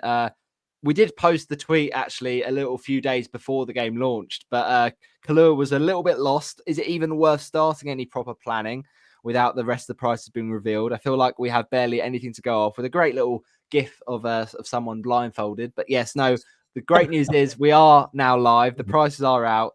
And it was a funny little interaction with FPL Kalua there. We got another question, though, I'll throw this one over to you first, Kanji, from Mika Sharma at Mika Sharma 7. With the changes to the BPS system on penalties in particular and the defensive contributions, do you anticipate less captain armbands on strikers this season? Yeah. I guess In a word. that's an obvious answer. I think the answer is yes. I think in general, like most of the premium assets, apart from Isak, Holland, and Solanke, are going to be mids. Everyone else that you really want to be targeting is probably going to be a mid that you would captain. Yeah. So in general, I also prefer captaining a mid because they get the extra point for the goal, they get the extra point for the clean sheet. Though strikers are better in the bonus, but maybe that will change going into this season. And if some of the defenders and goalies and mids are going to be picking up more tackles, more ball recoveries, maybe they have a higher chance of getting the bonus as well. So I don't know. I'm not sure I'll be captaining a striker at least anytime soon myself. It is interesting, isn't it, Chris? Because Haaland did have a really poor season by his standards last season. But with Rodri back, with Pep probably going to go big again for trying to nick that trophy off Liverpool, as they tried to do in 2021 and succeeded after Liverpool's season title the season before. So do you think Man City will go strong and their strikers like Haaland and players like Isak, players like Watkins will be captainable across the season with even these defensive changes and the changes to BPS? Yeah, I mean, they'll obviously be captainable at different stages of the season, depending on fixtures. I agree with Kanji. I think the fact that the midfielders get the extra points for the goals and obviously clean sheet points as well does make a huge difference. I think it's probably one of my big takeaways from last season that I'd love to. Well, I probably will be using the triple captain on a midfielder just for that extra security compared to the strikers. And with the BPS system less favourable for strikers perhaps this season, especially ones with penalties, it's maybe more inclined to go for midfielders more often than not. But if the fixtures are good for strikers, then I think there's no reason not to go for them. Do you think the emotional scarring from the Erling Haaland triple captaincy against Southampton has fed into that decision? Probably. You know, it's funny because noticed that one of the maybe triple captain opportunities is Palmer against Sunderland, but game week 9, and that's when I did Haaland versus Southampton, wasn't it? Yeah. So bad memories of that game week. So maybe not. Maybe stuff very clear. We will see. I mean, Palmer at home to Leicester was a bit of a sort of a nightmare for those that captained him last season with that penalty miss. So sometimes the premiums don't always deliver, but yeah, will be definitely interesting when it comes to midfielders versus strikers for our captaincy. Another question from Mika. I'll throw this one first to you, Chris. Do you think expensive goalkeepers now are worth it? We've got Raya at 5.5, Allison at 5.5, and Edison at 5.5. But the thing that's interesting is now Pickford is also among them in the premium price bracket. So do you think expensive goalkeepers are going to be worth it? You know, maybe even just as well as those sort of traditional premiums with the big 6 clubs, the players like Pickford as well this season? Yeah, I think it's a difficult one. It's how you really want to allocate your budget. I think obviously within your 2 teams, you've gone for kind of lower price goalkeepers, and I think that could be the route, especially at the start of the season when we're trying to kind of analyze trends in clean sheets and kind of which teams are performing well defensively. So yeah, I think it's a place where you can save budget maybe at the start of the season. Raya, obviously, over the last 2 seasons has shown that he is a consistent goalkeeper who does accumulate a lot of points. But yeah, I think it's just again how you want to allocate your budget, really. I've got Sanchez in. I don't know whether you'd say he's premium at 5.0, but sells Sanchez, that kind of goalkeeper as well, might be, if you can get up to them, it's good as well. But yeah. Because it does feel like there's almost a lack of 4.5 keepers this season, Kanji, that really are going to get the big points. I mean, there are a few like Verbruggen, Jose Sarr, as we said earlier, Kelleher, but outside of those, there are very few. I mean, Henderson, rightly so, been priced up this season. So do you think that is going to be a struggle for the managers to find those budget keepers, and potentially we might be turning towards players like Allison and Pickford? Well, I think from a defender perspective, you don't want to be bringing in the premium defenders. Like I will be avoiding all Arsenal defenders. Like if I wanted to get access to the clean sheet, I think I'd have to go and buy the goalie. But I just I prefer spending the money in attack. Like I'm Yeah. looking at this where all these defensive contributions are coming in across the board for cheap midfielders, cheap defenders, so I can afford an additional premium in my team. Like my structure has a formium structure. So I think I'm just looking at the game differently. I'm looking to spend as little as I can in defense and make sure that my points are coming from the players that are supposed to get the most goals in the league. Yeah. So I think to answer the question, I wouldn't want to prioritize a premium goalie. But I will say you didn't even mention the goalie that I have in my draft, and that's why he's so underrated. Let me give a 20-second blurb about this guy. So Petrovic, 4.5 goalie. He's a 6'4", 200-pound monster. He was at Strasbourg. Okay, he was owned by Chelsea on loan at Strasbourg. Okay, so he was there for a season. I don't know why Chelsea didn't sell Sanchez, because this guy is better than Sanchez. Okay, he had 0 errors leading to goals. Sanchez had 5 of them. And if you keep this in mind, Strasbourg conceded 56 expected goals against, but they only conceded 44 goals. That means that he prevented an additional 12 goals from going in. That's insane. That is like better than Allison. Like relatively on a season, Allison averages like +5 for expected goals prevented over his prime. This guy had a +12 season. So he's really underrated. And I know Bournemouth did just lose, Hoyson and potentially Zabani and Kurga. So everybody's looking to steer clear of the defense, and for a good reason. But I think this guy will make a lot of saves and prevent a lot of shots. So I'm excited for him personally at 4.5. Yeah, I think there are some budget options if you look really closely, but it's hard to find them. So if we want to go to a sort of more sensible, more safe pick like a Pope or a Henderson, I don't think anyone would go Martinez after his suspension in game week 38. But Sanchez is the one, though. Like Yeah, Sanchez is the one. He has the exactly. fixtures. You want access to the Chelsea defense. Like you He's don't really got want access. Colwell unless you go Cucurella for the attacking threat. So Sanchez is probably the pick if you want to spend more. If Robert Sanchez wasn't the Robert Sanchez we know, Chris, and he, had a mistake in him, I'd probably put him straight in. But I've just got previous experience with him scarred even when he was playing for Brighton, and he just makes blunders. So I rate him. He's recently been good, but yeah, there's always that fear that he might do something. But we got another question here, this time from Easy Sailor at Qatar Khaki32, and he's or she is asked, should we be looking a lot more into the centre backs now? How much should we value the CBITS, which is, of course, the clearances, blocks, interceptions, and tackles? What about you, Kanji? What do you reckon? Do you think centre backs are the thing, or do we just ignore them? It's only 2 more points and just go for those attacking fullbacks? I don't think people understand how important these defensive attributes are. Like, I think I'm seeing too many of like Konza, Colwell, like no offense to you guys in general, but like the community is very high on these picks. Like their ownership is too high. Like they're only going to gain 5 points. Like somebody like Murillo or Lacroix could gain 40 points from this change in the system. So it's just ridiculous. Like we need to be targeting these center backs at all costs. Even these wing backs like Anthony Robinson from Fulham, who gets lots of tackles, Wan-Bissaka, Neco Williams. There's going to be some great fullbacks as well that'll benefit from this system. But yeah, I think we need to change the way that we look at our defense, and it starts with prioritizing center backs. Yeah, I think that's fair. Do you think you would agree with that, Chris? But it's always so hard when we're so used to picking fullbacks to kind of change our own mentality and our way of playing. I think that is going to be the biggest challenge, isn't it, for FPL managers, having kind of largely ignored the centre backs who maybe didn't offer attacking threat from set pieces. But as Kanji said, I think that it's a way of gaining extra points, and I think it's just a shift in kind of the approach, the mindset of managers, really, that's going to dictate how many points you get from it. Really, you need to look at those defenders who maybe in previous season have been undervalued and kind of look towards them at the start of the season, I think, to gain an advantage on your rivals. Yeah, I mean, you say about gaining advantage. I think another thing we've got to factor in that the centre backs are more likely to play more minutes for longer because fullbacks do often get subbed off at times. So that could be key, especially if we do, as we said earlier, look at clean sheets as important. If a player, you'd argue, gets subbed off, well, that gives you a chance of retaining the clean sheet as a fullback.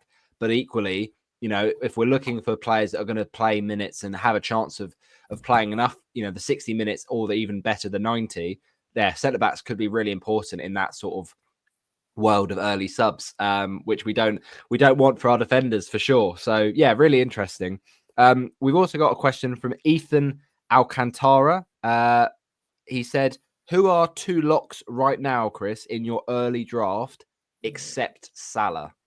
2 players except Salah you think are locks for game week 1? I know it's a long way, but yeah, I'm not sure if I have 2 locks, to be honest. Okay. You had to hang on it. Apart from Salah, apart from the king. At this moment, maybe it is because he is the shiny toy in town. I am really liking Wirtz's first few fixtures for Liverpool, but yeah, it's always a bit of a difficult one with new signings coming into a new league. You're not sure how long they're going to take to settle in, but just that I'm sure Kanji will know better than me, but the Liverpool system feels perfectly geared for Wirtz in that number 10 role. 100%. So yeah, 100%. We were missing a player like his quality. He's going to come into the best attack. He just has to find his feet. If there's an adjustment period, you may not benefit. Maybe there might be some early subs. Maybe he might be benched early on, but I think he will start and play good minutes like immediately. Like he's going to go into the pecking order and be one of the top 5 players in the entire team. So yeah, it's exciting times for sure. I mean, you've not said who your second player you think you're locked in, but if I can predict what I think your second player would be, I think it's Sanchez. I think you're going to back your boy. Sanchez, yeah. Sanchez or probably Palmer. But I'll play it safe, play it boring. At the moment. But again, a lot of it depends on kind of pre-season for Chelsea and who's getting minutes, because João Pedro could immediately become a lock if he performs very well in pre-season, as he had done at the Club World Cup. So yeah, we'll see. I mean, if I had to answer that question, Ethan, I think João Pedro is as big a lock as a human can physically be in an FPL game. And I know that's, people will be like, oh, but he's the template, everyone's got him, and people will be like, the minutes risks. Honestly, for me, I don't care how many minutes he plays. He's just so good that I think he'll get returns regardless. Even if it's off the bench for 20 minutes, he could still score. He's done it before. Goals. Like he's done it before. Like he did it in the game for Chelsea in the Club World Cup. So yeah, I don't think he needs minutes to get returns, and I just love him. The Chelsea Yeah. fixtures are interesting because they're so good for so long that even if we get a situation like in Nkunku last season where he gets dropped, the difference is there isn't as much competition in that number 9 spot for Chelsea as there was for Nkunku, where you had Jackson, you had players like Joao Felix.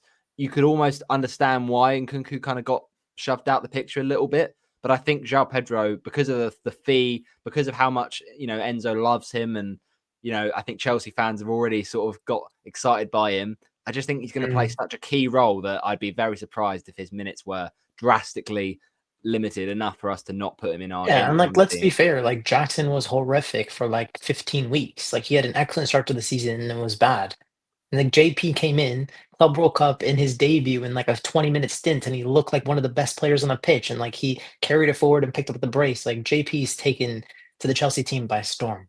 So he Yeah, looks and great. it's just that for me, what I love about him is the variety of goals he scores. He's not just a target man, but he's also so good at the creative side of things as well, playing that number 10 role at times. And I know that Palmer's going to be that man, but he could even play off the left if you want to start the lap as well.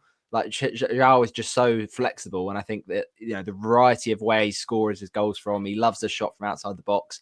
He also is great at kind of wrestling past defenders and slotting him into the bottom corner. So I think he's definitely a lock for me, unless he gets injured, of course, which I really hope he doesn't. Was that I like think your first lock? that's my JP? first. Well, it doesn't necessarily. It's not necessarily in an order, but yeah, he's definitely one of the two. My second one is Salah, without doubt, But he because said except Salah though. It's not oh damn it, I forgot that. All right, I'll retrace my steps. My second one. Oh, now this is harder though. This is harder. You know what? I'm going to go out on a limb and say someone who you're probably not going to expect me to say, but I genuinely do think, I think Matt Sells. I think Matt Sells, Damn. because I just Alright, look at calm. all the That's other cool. keepers. I look at all the other keepers and I'm just not feeling them. Like, I think Darlow could well not be in my team if let's say if Leeds sign another keeper, but it might be that I just think let's just put Miguel in as the Forest backup and just not have to think about it, because if Darlow outscores Sells in any weeks, I'll just be annoyed. Like it's just one of those things. But for me, Sells is just that perfect price where he's not premium enough that he's gonna get a low shot volume, but equally he's good enough that he makes saves. So I think he just plays for a very good defense. And I know that Forest will drop off probably this season because their defensive contribution and their performance was, massively over sort of the trend from previous seasons, of course. But even with the added, European football for Forest, I still think they've got such a solid back line.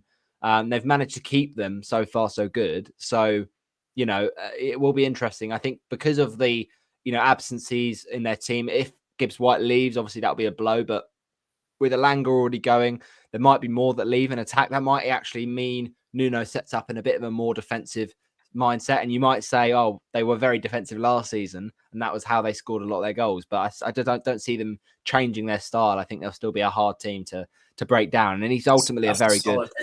He's a very good shot stopper. So yeah, he's solid, and I want solid for game week 1 for a keeper. So and the fixtures in the first 6 are just gorgeous. they are. Like, I They're think they just play so like West lovely. Ham, Burnley, Yeah. Sunderland, Brentford. And oh, come on, half of them are at home too. Like, wow. Come on, Mats. Come on, Mats.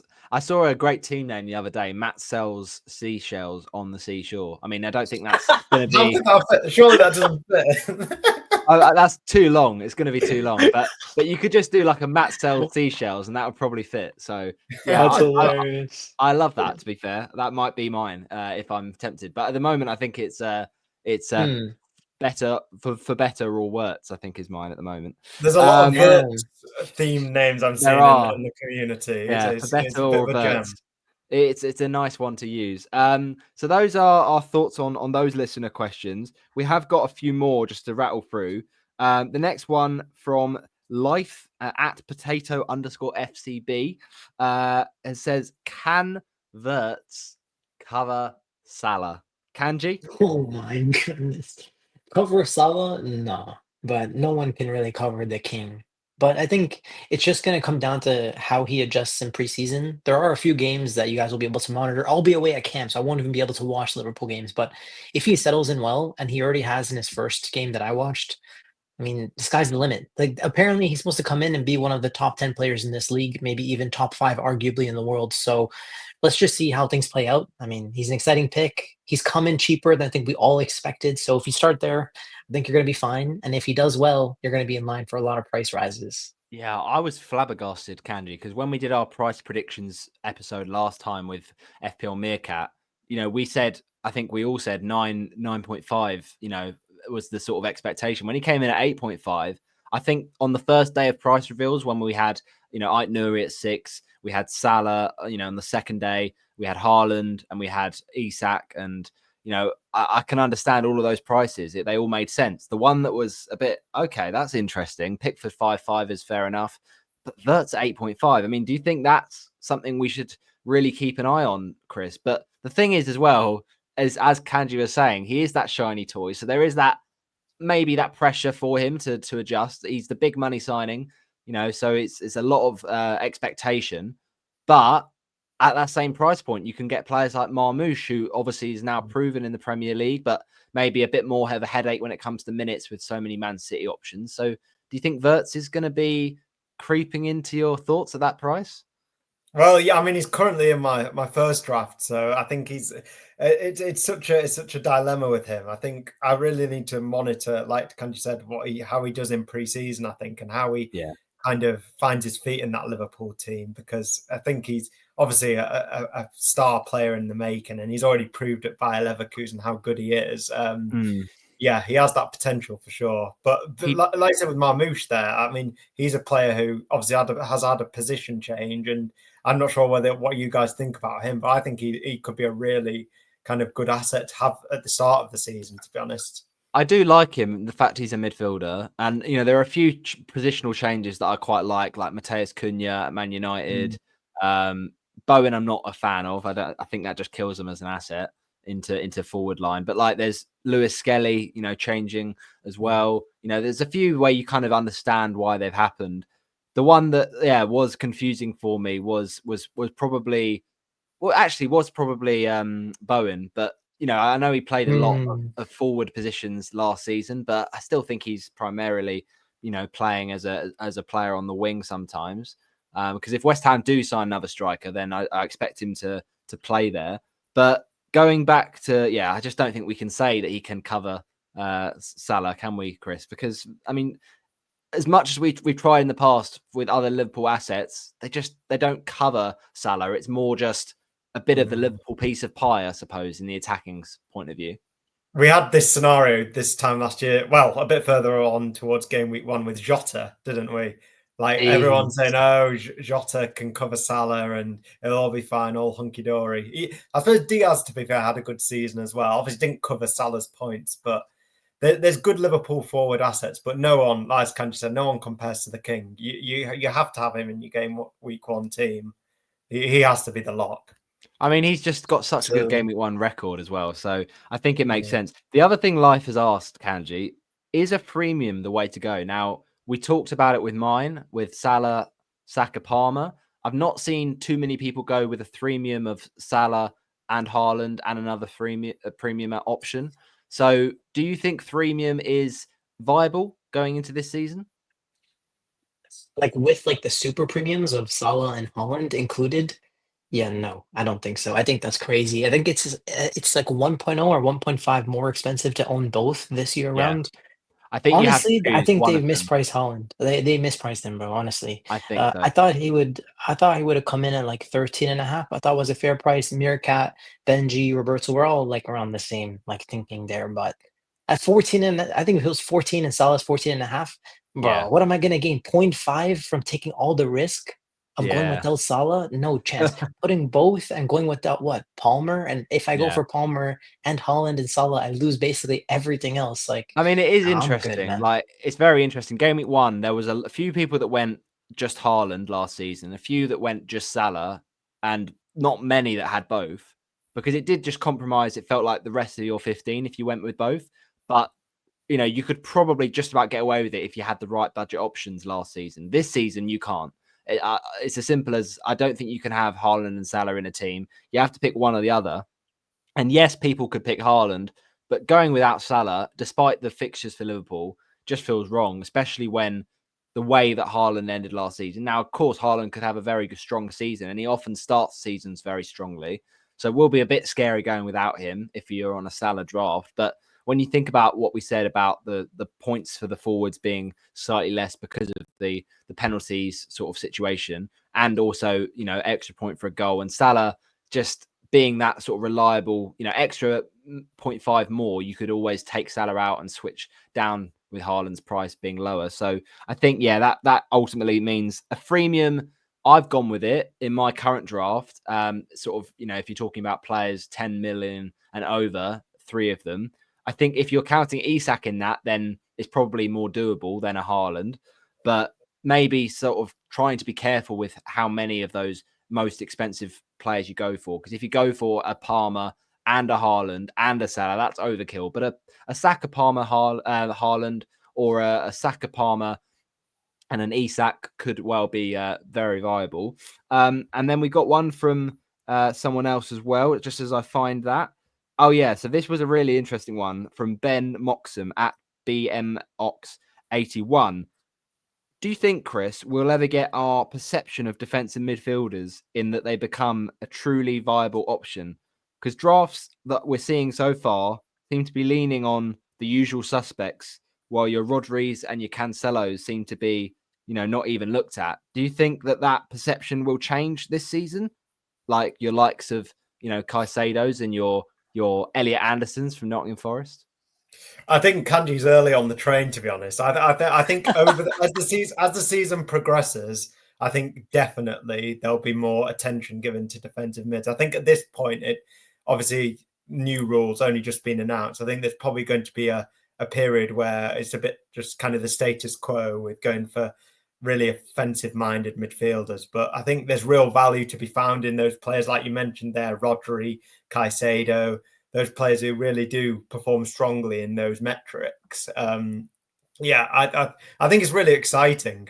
As we said right at the start, expanding that pool of players you can choose from can only make the game better, really, and more diverse teams, I think. So, I think it's a really positive development. But I'm so interested to see kind of how many defensive midfielders, how they're ranking in terms of selected by in that game week 1, because I think it may be quite low to begin with, but will steadily increase as the season progresses. Yeah, I think you brought up a really good player in Rodri, because he won the Ballon d'Or like a year ago. Like, this guy is one of the best players in the league. If you made a list of like the top 10 players in the league, he would probably make your top 10, and he'd probably be the cheapest player, apart from maybe like Van Dijk or another defender like that.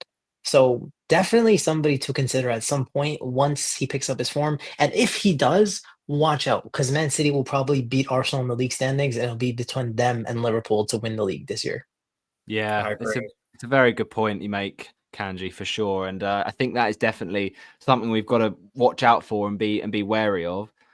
We had a couple other questions as well with regards to sort of looking at this season and working out what we want to do. One was from TikTok, FPL_Zebi. He asked, is Adingra going to be an absolute superstar this season? Sunderland signing. Do you think, Chris, after watching him, at Brighton, he could be a nice little addition for the Black Cats? Yeah, I think he could. I think he's probably in the offensive areas, he's probably been their standout signing so far. And I think obviously he's got Premier League experience. And as we've spoke about, Sunderland have really good fixtures to begin the season. So if you could look to bring him into your game week 1 team, he could be a useful kind of rotation option in your team. So I think he could do well. They've signed another winger, haven't they, for quite a large price. I forgot his name now. Is it Diarra? I can't remember now. I think it's Diarra. I think it might be. Yeah, Diarra. Yeah, and he's quite rave reviews where he was. I think it was in France he's come from. So I think Sunderland, I think they're going to be an exciting team to watch, really, this season. Hopefully they continue that kind of vein of attacking football as they did in the Championship. Mayenda, Isidore, players like that. So yeah, it's an odd thing to say, but you see, like somebody like Adingra wasn't getting enough minutes to really be like a household name. Like in terms of like the casual fans, they wouldn't even know who Adingra was. But with him going to Sunderland, he might become like an FPL pick if he ends up getting like 10 to 15 goals and he has like a breakout season. Like this is a great opportunity for him. So I'm excited to watch a player like him, as well as Granit Xhaka, as well if he eventually joins. I'll be excited to watch Sunderland play. Yeah. Rahul Menon asked, and I think we've answered this really already, but sort of how we like the bonus point system and which players we think we target for the FPL based on that. And we've kind of mentioned that already, but I think a lot of centre backs could be on the agenda, definitely. And players like Murillo, players like Mikalenko potentially. And also, I think just keeping an open mind, you know, some of these players that we think are going to be good for the defensive contributions or the BPS, they might not look great at the first, but they start racking them up. And if you think at the start of the season, I don't want to go for this player because you know they don't feel like they're going to likely get those returns, and we start seeing trends that changes. Our opinion of that player changes because they start doing it on a regular basis. I think keeping a kind of keen eye and watching that, because it will be all on the official FPL website, how much defensive contributions happen in games. So it's there for you to use. But yeah, trying to kind of be open-minded and be able to move with the times, because we might find things that, you know, the trend of goal line clearances or tackles or BPS sort of distribution is different to last season, because every season has its different threads and its different patterns of data for sure. So the final question we had was over actually on YouTube. I sort of put it out to the YouTube watchers and listeners that, you know, on a little short post. And it's a long time listener and a great guy on in terms of the channel. Colm Boogler had a question. So Chris, he says, is looking at cheaper defenders with these defensive contributions from the previous season a good idea for your fourth or fifth defenders? Do you think we need to start fresh with our defenders from the defensive contributions point of view, or do we take a lot from last season when we think about who we pick in defense? I think you can take a lot really from previous data. I think obviously it's a new season, kind of new systems, new managers for certain teams as well. But teams like Nottingham Forest, as Kanji said, with Murillo, they've got a stable defensive lineup there, and you can kind of predict maybe the kind of patterns in defensive actions that they would have. Milenkovic, Murillo, those sorts of players. So yeah, I think you can lean on it. Obviously, don't rely on it completely, but I think it can help inform you. Obviously, a lot of the players who performed well in those metrics are priced quite highly. We've talked about Tarkowski already. So obviously they're recognised for those actions they perform in the games. But if you can kind of look into those stats, as Kanji's obviously done with Murillo and Mikalenko and obviously all the other players. So yeah, I think it's definitely have a look. Yeah, that makes sense. My final question we've got, Kanji, which actually is really an interesting one to end on, is from Liam McKay, 44. And he asks, is bench boost game week 1 the way to go? We briefly touched on it before, but, you know, when we look at particularly the fixtures ahead, you know, what we've got to look for in game week 1. I mean, it's always an interesting strategy. Planet FPL James has done it in the past and it's worked. You know, it's something that's quite unusual, really, because we tend to think, oh, game week 1, we won't know enough about who's nailed, who's likely to get minutes in systems, and who's likely to get sort of, you know, preferred over other players in the same positions. But bench boost game week 1 does seem a bit more viable than previous seasons now that we've got these double chips and we have to kind of get rid of our chips in the first 19 game weeks. But it makes you think about the wild card windows, the extra transfers. Maybe there are other points to bench boost. But if we just look at the fixtures, which I'm just going to get up for you guys now, do we think that these fixtures actually present, you know, opportunities good enough for something like a bench boost in game week 1, Kanji? Or do you think it's maybe one where we should just give it a miss this season and maybe just think about, you know, maybe just working out who the best, you know, most nailed players are when it comes to these fixtures that have just popped onto the screen now? Yeah, I think, I mean, if you want to go for a bench boost in game week 1, it's nice because it's like a wild card with a bench boost at the same time. In addition, another thing is that you could consider a bench boost in game week 2. I know that sounds odd, but I think Burnley play Leeds or Burnley play Sunderland in game week 2. So if you had somebody like Estev there and you have maybe the goalie from one of the newly promoted teams that's 4.0, like those could just be really cheap options. So that way you don't even have to spend money in those positions to get the bench boost off. But in general, getting the bench boost out of the way is probably a good thing. It's usually a hindrance for you building your FPL squads in general. So if you could do that, I would do it too. So I'm considering that myself, and I think we all should. I don't know right now. At this moment in time, I don't know. It really depends on your chip strategy and what you're thinking. I'm just not sure. What do you guys think? I mean, my personal view is I hate bench boosting game week 1, however good the fixtures look, because I just think if we knew what every manager was going to do, like preseason can only tell us so much.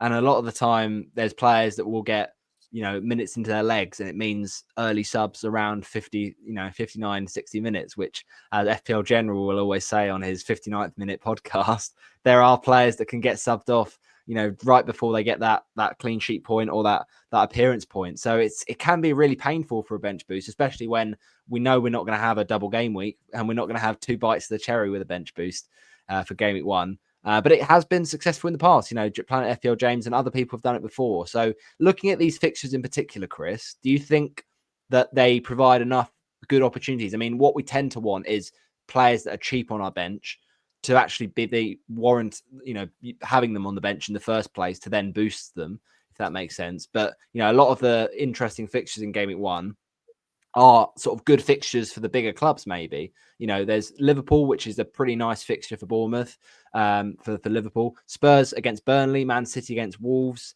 Arsenal, Man United is still a pretty good fixture for Arsenal. So for a lot of the big clubs, there's some sort of good fixtures there. And so it makes it maybe trickier, do you think, where, some of the smaller clubs are facing quite difficult opponents? Yeah, I always think kind of along the same line of thinking as Kanji, with game week 2 being a lot more attractive. I think those head-to-heads between the promoted teams offer a real opportunity, because obviously a lot of their assets are cheaper and they might be kind of on your bench. When they're head-to-head, I think those are the best game weeks to be looking at the bench boosts. Game week 2, I think, is it game week 7? I think there's another head-to-head between the promoted teams. Those games I think might be ones to target for the bench boost. And you'd think like Burnley Sunderland game week 2 is more likely to be a bit cagey. So you think maybe there's a good chance of, if you had a Burnley keeper and a Sunderland defender or something like that, you'd hope to get a clean sheet from at least one of them for the One bench of them. boost. Yeah. So Or it's you could also just get defensive contribution points as well. Keep that in mind. Yeah, exactly. So even though we might think, these bench fodder options are rubbish, they actually might be really useful when the fixtures are as they are in game week 2. So it's not for me game week 1, just because even like I've seen some of the strong 15s, like, I saw a team today where the 15 was really strong and yet they weren't on a bench boost. I think that's where the problem lies. If you're going to go full strength with your attackers and then only have a couple of dud defenders, you'd still want to bench boost that. And I think you're just giving yourself benching headaches if you have a strong 15. If you're not bench boosting, then definitely take the value out of your bench. If you are, then I think you have to be targeting like Everton players against Leeds. That could be good for a bench boost. Potentially like, West Ham defenders, but you'd probably be starting them against Sunderland anyway. So realistically, in terms of the players you'd actually realistically be benching, you're not looking at great fixtures, I don't think. So I think you'd need like one of your midfielders, like your 5th midfielder would have to be one of these 3, like a Baleba at 5.0, an Anderson from Forest at 5.5, or like Caicedo from Chelsea at 5.5. If you could get one of those in your 15 and then you spread more money across the rest of your attackers, you'd have to get 3 good strikers. I think that would be the best setup in order to get the bench boost off. So it depends if you want that like structure, though. I'm a big fan of 3-5-2 because of the defensive contributions for midfielders and defenders. So I'm not trying to build into that structure. Right. That makes sense, definitely. Some great listener questions there. So thanks for all those that sent those in. Some nice variety, and quite a few we got in this week. So it's great to see everyone interested to get those questions in. We are gonna Wait, wrap up. before we go, can I ask you guys a question? I'm just curious, like, and this is gonna be off the cuff. All I good. want to hear what is your guys' top four as well in order, as well as your top goal scorer and top assister. So I'll go first to give you guys some time. Okay. First place, I'm a Liverpool fan, gotta represent, never walk alone, boys. So Liverpool is gonna be number one. I think Arsenal will do their normal thing. They'll be second place. I think Man City will have a comeback season. I think the difference between Man City, Arsenal, Liverpool will be very small, but I think Man City will be third. And in fourth, I'm going to go for Chelsea. My top goal scorer is going to be Erling Haaland because he's not missing games for AFCON like Salah, even though he's more injury prone. I expect to bounce back with Rodri fit. My top assister is Bukayo Saka. What about you guys? Intriguing. I'll let you go first, Chris. Okay. I think City will win it this year. I feel like this could be I really don't want to say it, but I've backed Arsenal the last 3 years, and I'd love to do it again, but I'm just not sure Gyökeres is the missing piece of the puzzle. That could be proved wrong, and I'm sure I'll get a lot of hate from Arsenal fans, but I'm not sure he is the one. I'm going to put Arsenal second as well, like Kanji, and then Liverpool third. Still a good season, I think, for Liverpool. They're getting the Champions League football after a championship in the first season under Slot. And then I also would put Chelsea fourth, I think. Yeah, this is from a Chelsea fan. So, yeah, it's hard to look past Haaland, isn't it, really? It's hard. I think it's Haaland or Salah again, to be honest. Yeah, I just Salah, his numbers last season, surely he can't kind of better that this season. Surely not. There was a drop off. There was a drop off at the end of the season, but you know, he's only human, so he's not a robot. Yeah. I think I'd go Haaland. I think it's just interesting. Top assist is the interesting one, isn't it? I like Saka. I think that's a good one. I could say Palmer, but I know that's probably very biased of me. I'm gonna. I'm gonna go James Maddison. I think from Spurs.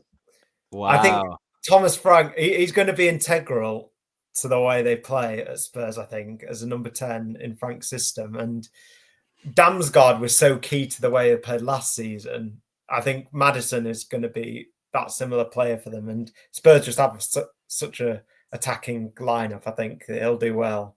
So Kanji has gone with Liverpool to win the league.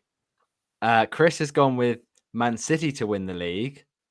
I've gone with, in fourth, Chelsea. In third, Man City. No, I'm joking. Arsenal. In second, Man City. And first, I've gone Liverpool. Just because I've been so impressed by Liverpool's transfers so far. Kirkes, bringing in Florian Wirtz. Now, he might struggle in his first season, but I still think he's good enough. He'll have a decent season. And then, the depth that you needed, you've got. You've got Frimpong on the other side. You've also, done well potentially now to get Ekitike as well. That's going to really improve your attack with, converting chances. And Darwin, hasn't been that guy. So he's got to go. But the Liverpool attack just feels very well-rounded. And the only thing I would say with Liverpool is the centre-back situation. I think a backup for Konate would be a really sort of the final piece of the puzzle. But I think you're still good enough after how clear you were last season to win the league. But I think Man City's business as well has been very good. And I think they are very, very closely behind. Arsenal, again, Gyökeres might be the missing piece, but I just think I'm still worried about Arsenal when it comes to the depth they've got in attack, because I don't so much worry about their defensive depth. If Gabriel gets injured, they've got Kivior, they've got solid depth. But if they get injuries to their right-hand side, Saka, he's just so key. If they get injuries to their striker, Gyökeres, who's going to come in? Havertz is a bit of a drop. So I worry for Arsenal. I think they're going to finish third. But I think they could win a trophy this season, Arsenal, and end at least that hoodoo. And then Chelsea in fourth. And then top scorer, I think, will be Salah this season. I think, honestly, I think people will be doubting him because of the extra year older and the fact they're like, he can't do it again, can he? And as the Mick McCarthy meme says, he can, because I think he honestly is good enough to. And even with AFCON, there's been seasons where he can genuinely do enough in the first half of a season, or even the first quarter, and then he picks it up right where he left off after coming back. Especially if Egypt go on to win the tournament, I think he'll just be so full of confidence. But Haaland will not be far behind, and I actually think an outside shout, up there with a goal scoring, record. I think Solanke is going to have such a good season. He's going to be like 3 or 4 on the top scorers. I genuinely believe that. But then in terms of a top assister, I think it has to be Saka. I know you guys said it already, but I just think he's so creative. And even if Arsenal do finish third, I think it will be so key to what Arsenal do. And even if they don't score as many goals, it'll be him that creates them for sure for me. So those are our little season predictions, which is interesting. We are going to end on a little quiz question, which I've prepared before we go. And this is related to the sort of current climate of transfers. The transfer window, of course, still open for another 40 days or so, not shutting till 1st of September. So what I guys want you guys to get is transfer record players. So this is players, every club's Premier League record signing. So what we're going to do here, I'm going to do a randomizer, and based on a 1 to 20 number randomizer, I'm going to pick a club. And when that club comes up, you guys have got to buzz in and try and see if you can get there first with the answer. Okay? So I'm going to randomize 1 to 20 alphabetically, and it will determine which club comes up. So here we go. 1 to 20 is being randomized, and it's number 18. Tottenham Hotspur. Record signing. Any Solanke. ideas? Is it Solanke? Solanke. Oh, Kanji was quick there, and it is Dominic Solanke in 2024. I've realised we've completely binned off the buzzers. So if you want to do a buzzer, Chris, what are you fancying this new season? No change for me. King Cole has to be. King Cole. What about you, Kanji? Damn, I'll actually have to think about that one. I don't actually know. Surely it's just YNWA, surely. No, I'll just go yo. I'll just say yo because it's easier. It'll come off the tongue nice. Okay, King Cole and Kanji. So that was a little exhibition match. Now we've got the buzzer sorted. We can get cracking. Okay, random number is 4. Brentford. This is a toughie. What are you fancying, guys? This was 2024 record signing for Brentford. Any ideas? Yo, is it Igor Thiago? Yeah. It is Igor Thiago. Very well done. The forgotten man. Boys. The forgotten man. Very well done. He's actually 6 million in FPL this season. A bit pricey for my liking. Well, that's 1-0 to Kanji. We've got 2 more questions to go. So, Chris, you need to get this one, I'm afraid, if you want to avoid defeat. Next up, random number generator. We have got... Ooh, okay. Number 18. No, we just had them. Sorry. Number 16, Nottingham Forest. King Cole. And Chris? Gibbs White. That is incorrect, I'm afraid. Do you have any idea, Kanji? I have no clue. Is it Matt Sells? It's not Matt Sells. Matt Sells Seashells is not King the Cole. answer. Oh, do I get another bite of the Chris, cherry? yeah, you got it right. You got another Anderson. one. Yes, he's got it. Elliot Anderson. Smart. Well done. Because you kept getting it wrong, you keep on going. So yeah, it's 1 more to go. 1-1 between you guys. This is the decider. It's the big one. So, randomized number again. Here we go. 8. Crystal Palace. Any ideas on Crystal Palace? Ooh, that's a tough one. That is not easy. King Cole. Yeah. I'm not saying this with any confidence. Nketiah? Eddie Nketiah is wrong, I'm afraid. My clue to you is it's more than 8 years ago. What? Dude, is it Wilfred Zaha? It's not Wilfred Zaha, so that's wrong. It's back to you, King Chris. Cole? Is it Eze? It's not Eze. That's probably too far. Yeah, that's too. Yeah, it's too recent. I've got no clue who it Kanji, is. any idea? Is it like Christian Benteke or something? I don't even know. Oh, It he's is done it. Christian Benteke. You know what? I think you should let your mind speak itself because you'll get it right. You just That's casually wild. rolled That it was out crazy. and you've hit it bang on target, top corner. Yes, Christian Benteke, the former Liverpool man, has got you the win in the quiz. Well done. Very good stuff. Class. The ones that we didn't hear, though, number 1, Arsenal, of course, Declan Rice. Aston Villa, Amadou Onana. Bournemouth, Evan Nilsson, recent signing. Jorginho Ruta for Brighton. Zeki Amdouni for Burnley. A few Burnley fans will be remembering that one. Chelsea, what about that? Chelsea, Chris, you must surely know that. Caicedo. Of course, Moises Caicedo. Everton, Sigurdsson. Fulham, Emil Smith-Rowe. Leeds, this is interesting. We've just had one of them, and it's a repeat for Leeds United of one of the previous answers. Do you know who that might be, Kanji? No idea, bro. Reuter. Surely It is. Reuter. Yeah. Well done, Chris. Yes, Jorginho Ruta. So Wow. 2024, Brighton's record signing.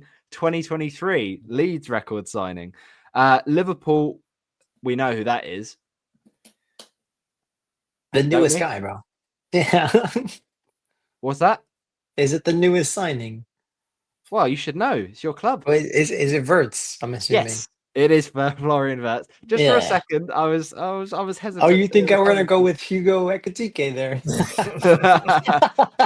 It's not. It's been confirmed, but I don't think he'll break Wirtz's fee. I would be surprised. Man City, of course, Jack Grealish. Manchester United, Paul Pogba. Newcastle United. Any ideas? Isaac? It is Alexander Isak, 2022. That feels ages ago, but it was. That's crazy. Do you remember Yeah. everyone thinking like after their takeover they'd be spending like hundreds of millions? Yeah.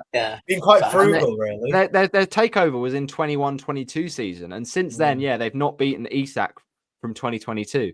And then the last few: Sunderland, Enzo Lefebvre, Tottenham, we've already discussed, Dominic Solanke, and then West Ham is interesting.